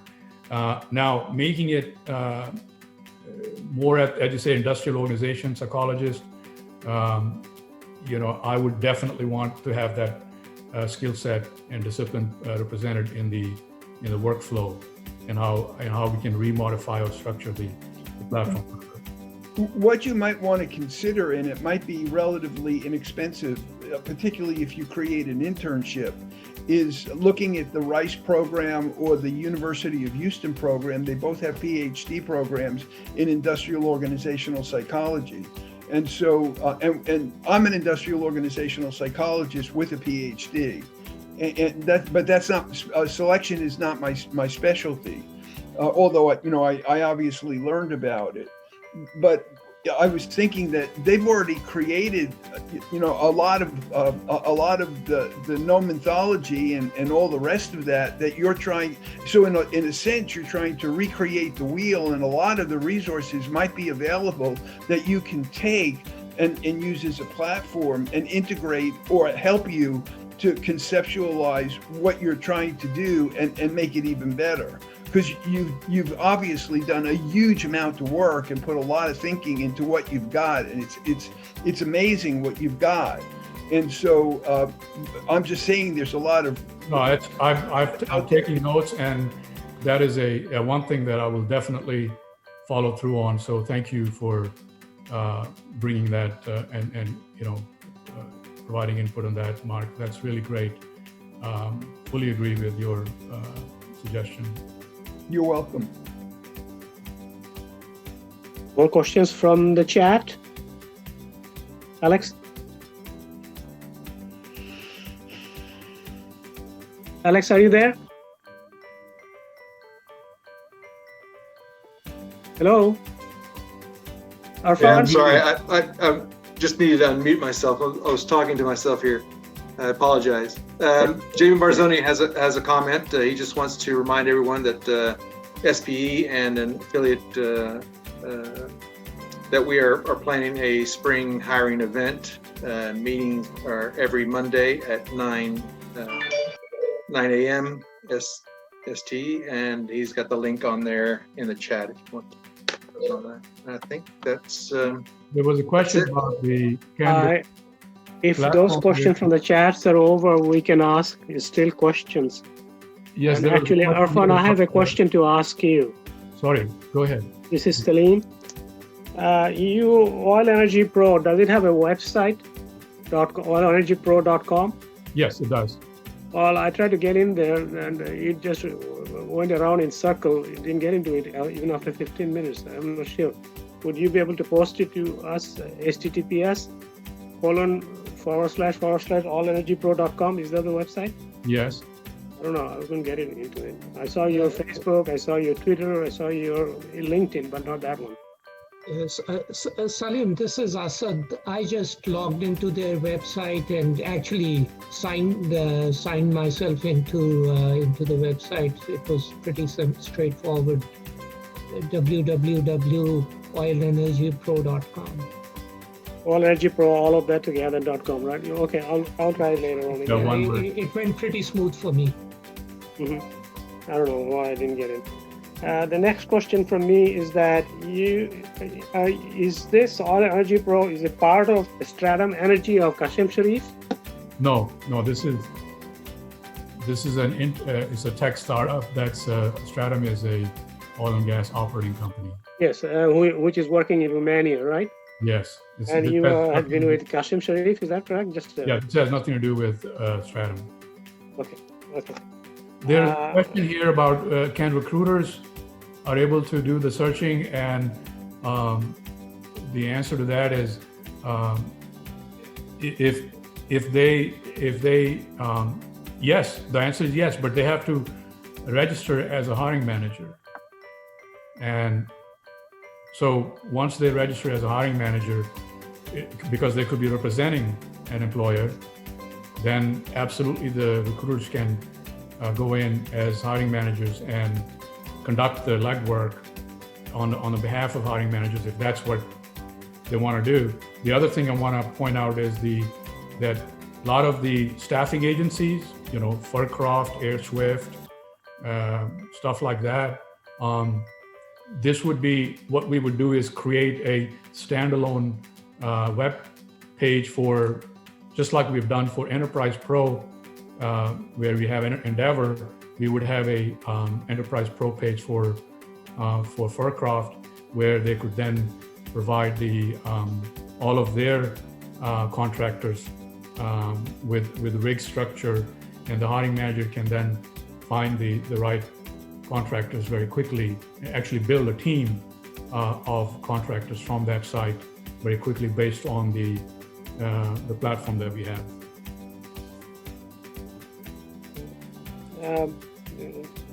Arfan, the other question that I have is that you started, because you're from the upstream reservoir engineer such as me, and you started with upstream side of it. Are you going to go into downstream as well as and midstream?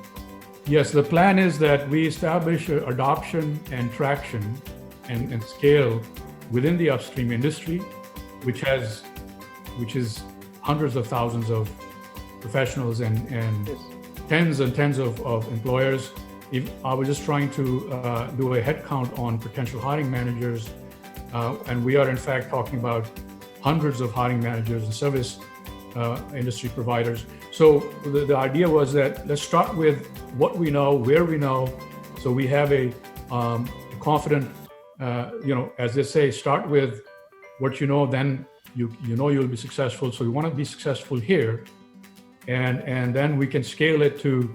The idea would be scale it to downstream, which is petrochemical and all of that, mining, because the G&G aspects, the construction aspect, transportation aspect, can be directly transported over to the mining side, and then ultimately moving towards renewable energy, both the solar, the wind, certainly at a minimum, and then of course there are other non-energy related technical verticals that we'll be scaling to. But those are again part of the long-term roadmap of, I would say, within the next 2 to 5 years is when that beyond the energy space that we would be looking for scaling those verticals. Are you going to make it subscription based later on? At the moment, you're trying to collect as many professionals as you can so that you have a decent database of 5,000 or more so that you can present it to the hiring managers. But once you achieve that After that, is it going to be subscription based for our MITs, members in transition at the moment? Most Yes, of our members in paid for our networks are really members in transition. We're looking for an opportunity. Right. No, I think that's really the. So I'm happy to share the monetization strategy. The right now the three customers, I would say three targeted customers. Of course, you have the professionals. Then you've got the hiring manager, which is part of the B2B space. So you've got hiring managers across the full, all the sectors and segments of the oil and gas industry. And then you have what I call enterprise pro customers. And each one of those customers, as a starting point, they're all subscription based. And we do make the subscription, scale the subscription level based on the size of the organization and the number of listings that enterprise pro customer may. But for professionals, there's a basic and a premium package subscription that we have. The next sort of a multi-source channel for monetization would be the value-added services. Because we're going to create so much data information from the professionals, we'll be able to create reports such as peer assist, benchmarking, project benchmarking. So there'll be value-added services that we'll layer onto, which will provide a monetization opportunity. And then the last bit would be the integrating into the back office, the CRM, ERP, where the hiring process can in fact be, this kind of hiring process can be in fact integrated into the full back office process. So it makes the whole thing from a procurement standpoint seamless. So that'll be the additional integration effort that we'll implement at some point once we reach that point. Okay, thank you. Any other questions from anyone else at the moment? Yeah, but I'm not sure if this was answered or not, but Race McKee has a comment. He says, once you create the rigs, are you able to share and send your personal rigs with the hiring manager? Yes, so what happens is that as soon as you reach, we've set a threshold of completion, and you will receive weekly notice on your completion level and your progress of your rigs. And so we say that once the completion level reaches 50%, your rigs will become visible in the marketplace. So the hiring managers can then see you, and if they're interrogating the marketplace for whatever professional they're looking for, then you'll be in there. You do get a hard copy, but you also get a link, so you can add the link to your rigs on your LinkedIn profile, where you have contact information. It lets you add your rigs to that. So if somebody is looking at your LinkedIn profile, they can also click on the URL for your rigs, and they can actually look at your rigs while they're looking at your LinkedIn profile. You can also send your rigs link to potential employers if that's what you wanted. We do, in addition to the rigs, we do generate the full resume, which can be downloaded. And if you wanted to use that full resume and send it to and upload it somewhere, then you have that kind of flexibility. But that's not really the thrust of our operation. We're really trying to get away from job postings and bombarding with resumes, is to create a profile online that the hiring managers will want to go to as a go-to platform for finding the right professionals. Arfan, do you still allow the recruiters to go to your site and scan the information because they're still in transition state before going to digital, right? There are a lot of recruiters have been created over the last, how many years anyway, and only in the last 3-4 years they have subsided because of the industry itself is in a doldrum at the moment. Mm-hmm. So would they still be able to access, or you're trying to cut them off? No, I mean, right now, it's a good question. So first of all, the listings are visible. The identities of the professionals is not. Mm-hmm. So, but the listings are visible to anyone, but there will be a limited number of views that we would allow. So you may open one listing or another listing, and after that we'll say, okay, you've seen enough, and now you have to register. So and at that point you can register as a hiring manager even though you're a recruiter, and that'll be fine as long as you're paying the subscription, you're representing a hiring manager. We're not filtering, we're not preventing that from happening. Our preference is that we get the hiring manager will ultimately learn.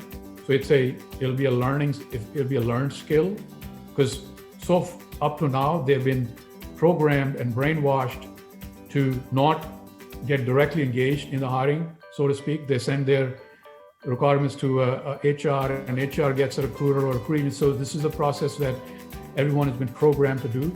But ultimately, we'll break this habit and start taking direct control of our destiny, and that's where the hiring manager will eventually move to.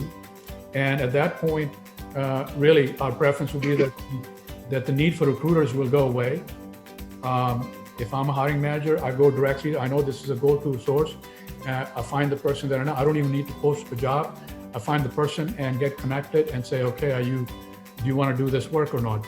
So this is why we're saying this just cuts out the whole noise and process, and let's get down to the brass tacks, in a matter of minutes, not in a matter of months. But we're not going to prevent anyone from registering as a hiring manager and then having access to the full platform identity. But if you're not, then you'll have limited visibility and limited access to the platform. Thank you. Yes, we just got a question in from Soraya. She wants to know if the platform, to be on the platform, do you have to pay to be on the platform?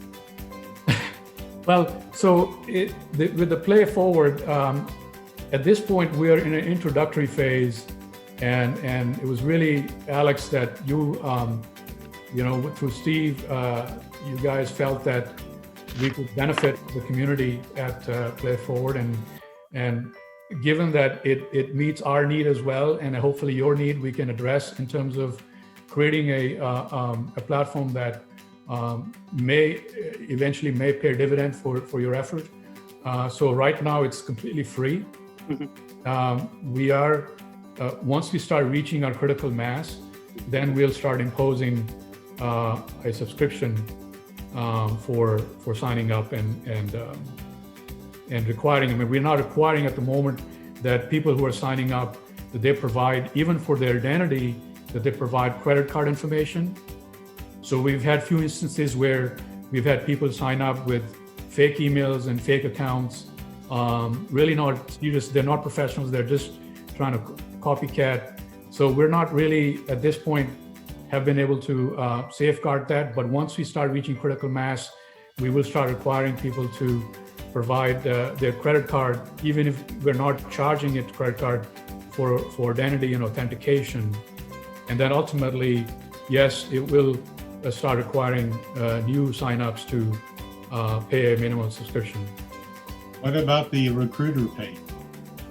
So the hiring managers, we have an introductory period for the hiring managers, and during this introductory period, they will get a 50% level of sort of discount to what our normal price would be. But at this point, for the recruiters and the hiring managers, it's not free. It will have but a deeply discounted introductory package. Yeah. It's only free for the professionals for now. As you say, when you go to it's ladies' night, they all get in free. So it's free for now. Okay, other questions? Alex, there was a question, I think, from Subhash to Steve Lewis at the top. Subhash, you can pose that question if you like. If you haven't, you might as well go ahead and read it, because it take me a while to find it. So okay, well, so can you hear me? Yes, we can hear you. Okay, my question was, Steve presented a statistic of how many applicants per job in oil and gas right now. And I was asking him, does he have any statistic on other industries like construction, IT, healthcare? You know, how crowded are those industries right now in terms of job seekers, job prospects? Yeah, thank you for that, Subhash. I've been focusing so much on oil and gas and energy. I don't have any other statistics on hand, but I would say that I believe that the supply still exceeds demand. So yeah, it's a good time to hire people because there's a good amount of people out there and they're good people. But if I'm not sure about really how big the demand is. Irrespective of that, it's still always important to make sure that we cultivate our network and regardless of what industry that we are in. But I saw your question, so I was gonna do some searching and see if I can find anything. I'll certainly send it over to you. Yeah, I mean, there is a reason for asking. We're going to have a little discussion in the chat session after these presentations too. And what I would like to get a measure of is, how crowded is the industry compared to other industries, and at what point applicants should be, looking at, okay, is it easier for me to transition, to pivot into something close, or keep trying where I am? And I guess if you give statistics to other industries, then people have a feel for, where they are, where they should be.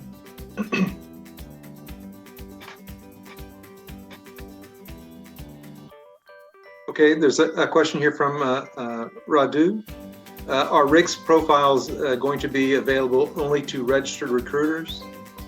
It might have been already addressed. If it was, I missed it. Yeah, so right now, the listings are visible, the identities of the professionals are hidden, and you cannot, if you're not registered, you cannot connect and message any professional. So in order to do that, you will have to register as a hiring manager. Even if you're coming in as a recruiter, that's okay. And once you register, then you have, there's a subscription, obviously, based on the size of the organization that you're coming in. And then, then you have visibility and identity, and then you're able to message the professionals that you have shortlisted. Okay, we have another question here, Salim Hanan. I really very highly appreciate your effort to come up with an innovative way of doing these rigs, and it's really commendable. My other question is that when the jobs are so tight, all of the jobs that you get is based on who you know, how long you know, from where you know, how you know, networking mainly, and all that. Under those circumstances, until job demand always goes up to about $65 or even more, will this approach of yours will lead to any success in the short term? I'm not talking about long term. Long term, you'll have a lot of success. I can see. No, it's a really hard. Thanks for that question. It's at the heart of because I'm a hiring manager, and it is the solution that I was trying to determine if there's a solution, a better way to skin the cat, so to speak. And so the driver for that was that I didn't want to be confined to just who I know, because as Steve said, the top jobs are not posted on websites. Mm-hmm. And so what happens is, for hiring managers, what they do is they look for their network, they look for who they know, talk to someone who knows somebody else. So that's how they eventually find somebody, and presumably they find somebody then, and they're still very well. That's the network constrained world from which they got somebody. The question still is, was that somebody they got the best somebody they could get? And so what we're doing is we're saying, because there is no other solution available to the hiring manager, even today. So they're only left with the choice of working in stealth mode to find the professionals. So what we're doing is we're providing a solution to that problem that has existed for a long time, and it's very much still the way business gets done. And so it directly addresses the comment that you made. It's not just the future, it's today. It's giving the hiring manager an alternative solution to get to the best candidate that they can get to today. And Arfan, I'd add that one of the trends we are seeing, and maybe it's not just in oil and gas, but it's the transition from hiring a staff member position to a contract position. And to get those types of projects, which could be very lucrative, to get those kind of jobs, contract jobs, you have to be very nimble and be very accessible and be able to, answer immediately. And because most of those projects, they need that expert immediately because they laid off everybody. We all know that the operators, when they say, "Oh, we need something right now," everything is urgent. So this platform is actually a very good conduit for saying, here's some guys that could be a contract. You can set that option on your profile and make sure that you're the first nimble, accessible person in the queue there that someone's looking for. Salim, I've been doing career management kinds of work for some 30 years. And there's some statistics that have held up over that time period with companies that have actually done research on this.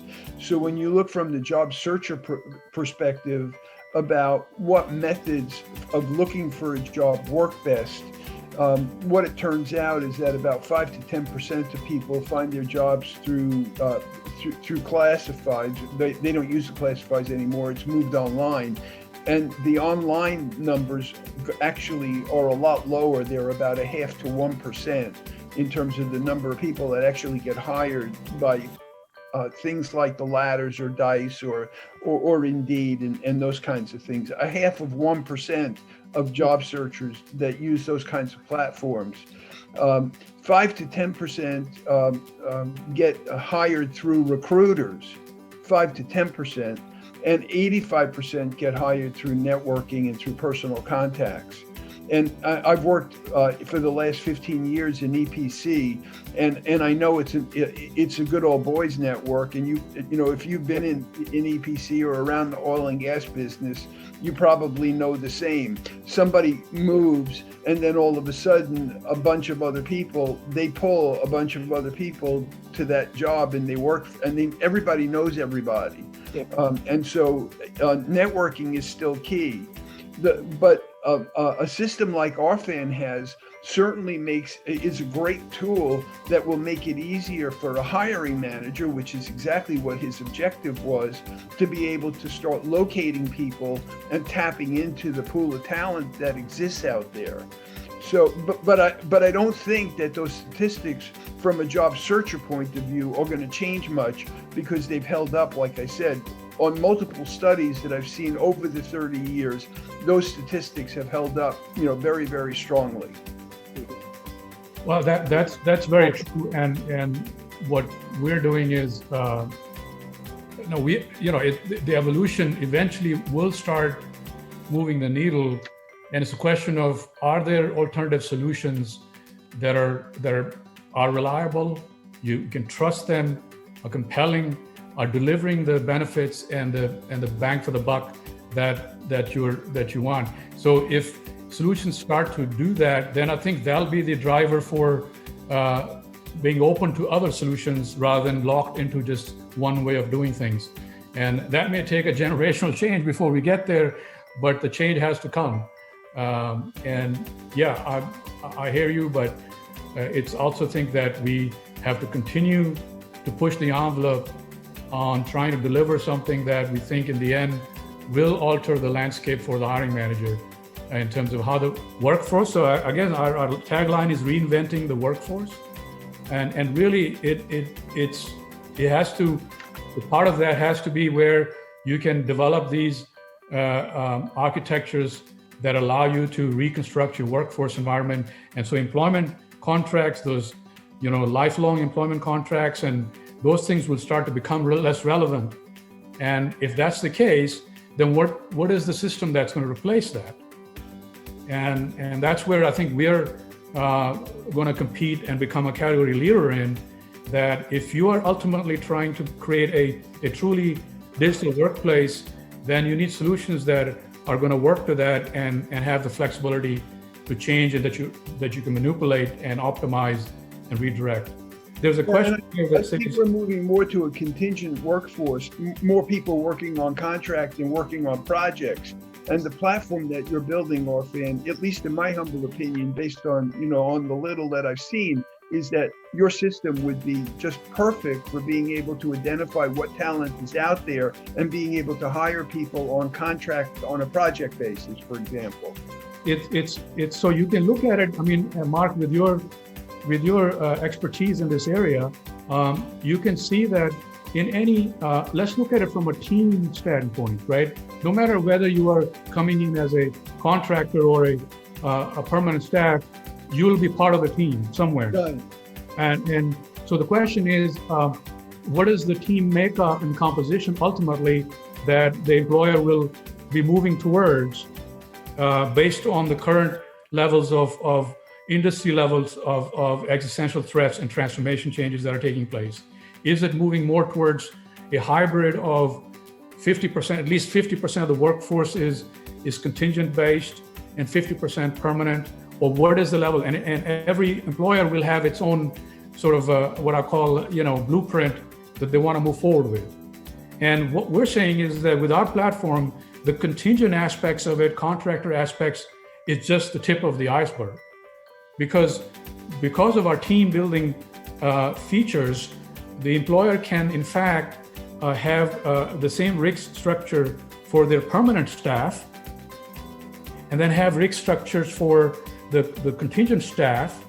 And when they integrate them, they can measure the overall capacity of the team being able to deliver the project they're trying to deliver.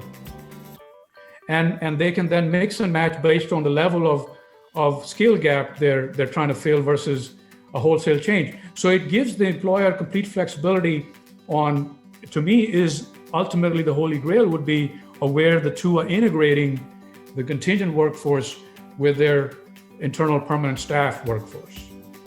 Yeah, and a big part of that will be the ability of the organization, and this might be even a phase 2 or phase 3 or later phase down the road, that you offer the organizational effectiveness and team building of actually being able, because you have issues about organizational culture and focus and those kinds of things, getting critical priorities, and then how people work together effectively in order to be able to execute effectively.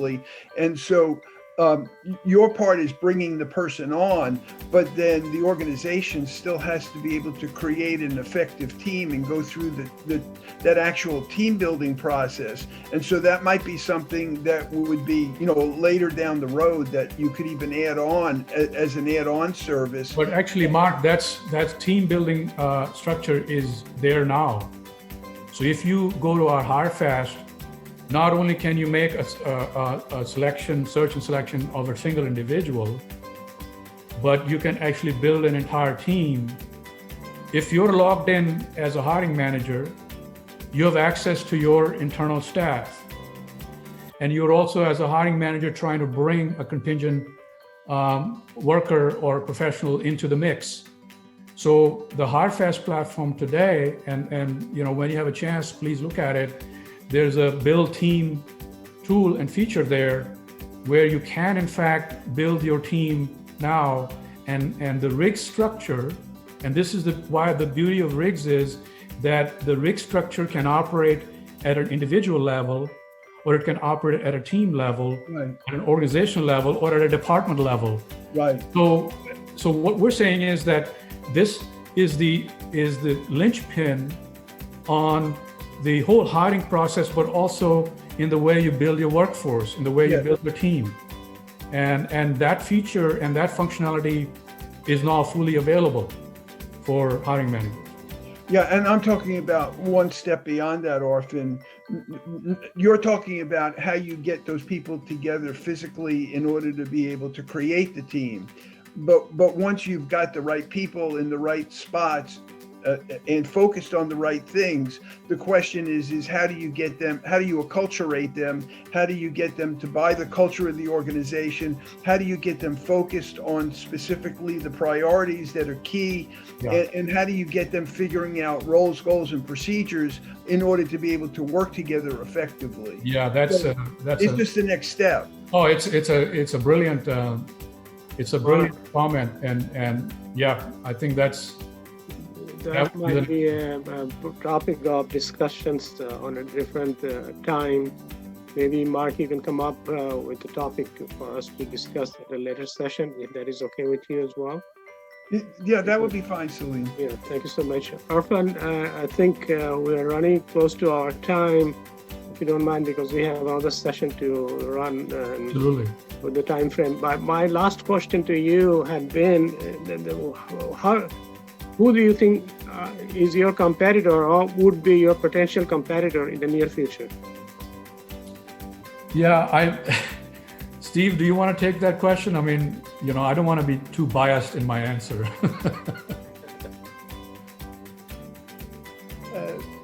In most things, the biggest competitor is us all just doing nothing, just doing it the old way we've always been doing it, but you're going to get the same results that we've always gotten through that. So, yeah, I mean, certainly there's a lot of options that we have. We talk, LinkedIn has that job. We talk about RigZone, and but this is distinctly different because it is more active. This process is the hiring manager who's empowered to actually now maybe hire. If you notice on LinkedIn, there's been a lot of these post people getting jobs, and what we find is that January, February are usually the highest months for getting hired. But ultimately, the hiring manager is putting out casting this big net and trying to get a bunch of, try to find a fish from that. This is now the hiring manager able just to go out there and go to the grocery store and buy a fish, not just go fishing. So, from the perspective of us as professionals who want to get hired and get that next project, this to me is one of the most empowering ways to do that versus all the other ones. I'm a little biased too. Hi, this is Jay Ramprasad. Could I make a quick comment and perhaps a question? Mm-hmm. Sorry. So very interesting discussion. My comment was really about last year. Last year I was in an organization where I was on the other side of the equation, right? I was really actively trying to fill a few key roles in my team. And as I think it was Mark had mentioned, I mean, you're right. I mean, going through hundreds of resumes is a really, really painful process, even with HR helping you. And what I did is that I tried to, network, try to find people that I either knew directly or people that knew people who knew people, right? And just using that alone, and with the the need to fill the positions, in fact, we made a couple of mistakes, because sometimes you so want to fill that position, you almost hope that the person would fill the role without really looking at the metadata to make sure that yes, the personality, and check the box that someone knows them and understands their work ethic, but then also having the skill set. So obviously I haven't used your tool as yet, but is there a way you can link, let's say maybe a LinkedIn, let's say degrees of separation, maybe someone who knows that person. So if you're a hiring manager on your platform and looking for someone, first of all, you go through the metadata on the HireFast Pro, seeing that this person checks the boxes, but then perhaps there's someone who knows that person. Is that something you could potentially do? I think it'd be very, very valuable. No, it's a really important point you're making. And right now already the rigs, there's a link as a URL actually for rigs that you can put on your LinkedIn profile. So what we've been trying to do is to talk to LinkedIn to see if we could make our rigs on our profile visible, so that it's not in you have to open the contact section in order to find the link to the rigs, right? Which you can still do. You can put your URL to your rigs on your LinkedIn contact section, and you can get to your rigs. And if you knew the identity, and if you're a hiring manager registered, you were seeing the person, you're seeing their rigs, and you know the name, you go to the LinkedIn profile, and you find them on LinkedIn. And of course, they'll also have the rigs linked there. So you've got the ability to fully check this person out, right? 100%. But as you mentioned earlier, you said this is it's a work in progress. You're trying to build critical mass. I imagine eventually, let's say I'm a hiring manager and I'm trying to find a business development person, right? Yeah. Eventually I might find 20. And do I go to 20 of them and look through? It becomes painful. You see what I mean? Yeah. Rather than, okay, out to the 20, here's someone I know someone who knows that person. And right away I can ask about, this particular person to someone that I know. So you marry both worlds. One is the metadata that basically filters that person out, which is what you're doing. It's all data driven. And then the second part is the familiarity, which we all rely on. Right. Someone who knows someone, you're marrying both. See what I mean? No, this is a really important point. So let me understand this. So as a hiring manager, you're saying you want to use the All Energy Pro platform to develop a shortlist. First of all, that's what I'm understanding. Now, obviously, I haven't played with it as yet. I'm just looking at the presentation. So let's say you've got a short list of, let's say, top 5 candidates, right? And now what do you do? You can obviously message them and connect with them and start communicating, but if you're not ready for that yet, what you're saying is, let's allow the hiring manager to do a little bit more due diligence. Yes. So that they can get some validation from people who know these people, and then you can get some feedback in terms of whether this guy is blowing smoke, or is he really got this kind of exactly, because so I'm with you 100% on that aspect of it. I'll be honest, we've not yet mapped that link to it, and I would love to be able to do that, though. It's just a thought. Again, it's coming from my pain points last year, trying to find people. Yeah. And I tell you, when you find the wrong people, it generally takes 3 months before you lose time. Look, but what you can do is it's not. I mean, it would be good if you can automate it. But what I'm saying is, once you've got your short list of 5 and you enter their names on LinkedIn profile, they'll pop up. And they'll come up with who are their contacts. And then when you look at their contact list, you'll see if there are people in their contact list that you know. 100%. I was speaking more in the future when your list becomes so populated to the point where there are 20 people, and it's now it becomes tedious now to go through. I love these ideas because we have so many good ideas for version 2, and we want to put everything in version 1. But we had to start somewhere. But once you have the data, it's limitless. So if I know that this person worked on Shell Nikika in 2002, and then I know other people that worked on the computer, the AI can figure out people who worked together before, and then you could go ahead and ask for those. In fact, Jay, and I was just going to add to that, Steve saying, on the HireFast platform, if you go now over there is a menu called Project Knowledge. And what that does is it organizes all the professionals that are in the database by project. So even though these people may have worked together on a project, hundreds of years ago, what you immediately see is, hey, let's see, Bonga Southwest project, offshore Nigeria. If I open that project, immediately it's going to show all the professionals that have worked on that project.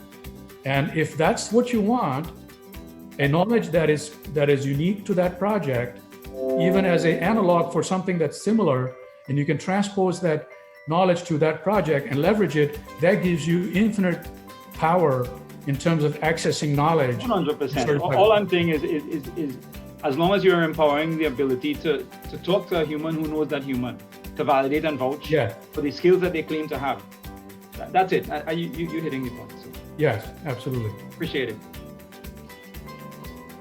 Thanks, good thought. There's a question here from Kathleen saying that, will my rig only be viewed to all hiring manager, or is it viewed by other professionals using this network? So the listings on the platform don't have the identities. The identities are hidden. Although if you open the rigs, you may see their career trajectory and kind of guess who this person might be, if you really know this guy. You know, if I know someone from ExxonMobil because I work there, I'll probably recognize them. But otherwise, the identity is hidden. And it's only if you register as a hiring manager that you can see the identities. But as a professional setting up their rigs, even though you have membership, you do not have access to the listings in terms of networking. Yeah, there's a messaging platform, but you don't have the networking feature in there, so the professionals are able to network. I mean, okay, is it something that will be needed or people want to have? Then fine, we can add it. But we're trying to stay away from making this thing into another networking platform. I mean, you got that on LinkedIn, right? Gentlemen, we need to give time for the other activity. So this has been a very awesome affair of, well, it's all in one type of information. The one thing that I would like to encourage everybody again is as you saw Steve and Arfan present such a knowledge, an obvious knowledge from both of these gentlemen. Each one of you has a knowledge of something that you can share with others. We all need your knowledge, and this is what it's all about. It's about helping each other. So I encourage you to sign up to give any presentation. Obviously, we are 100% through video at this point. But you can contact Salim, myself, Francisco, any of us to be able to present. The one feedback and no need for comment, but I was trying to get into the website, Arfan, and it was easier for some reason to go through Edge as the Microsoft Edge than the Mozilla Firefox for some reason. One, it's much quicker than the other. In fact, Mozilla could never get in the website. So just feedback for you. Yes, thank you.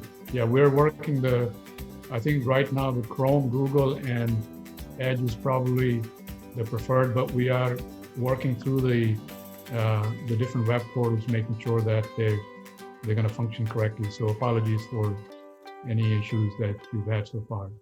Yeah, Asad and Arfan, I think that's what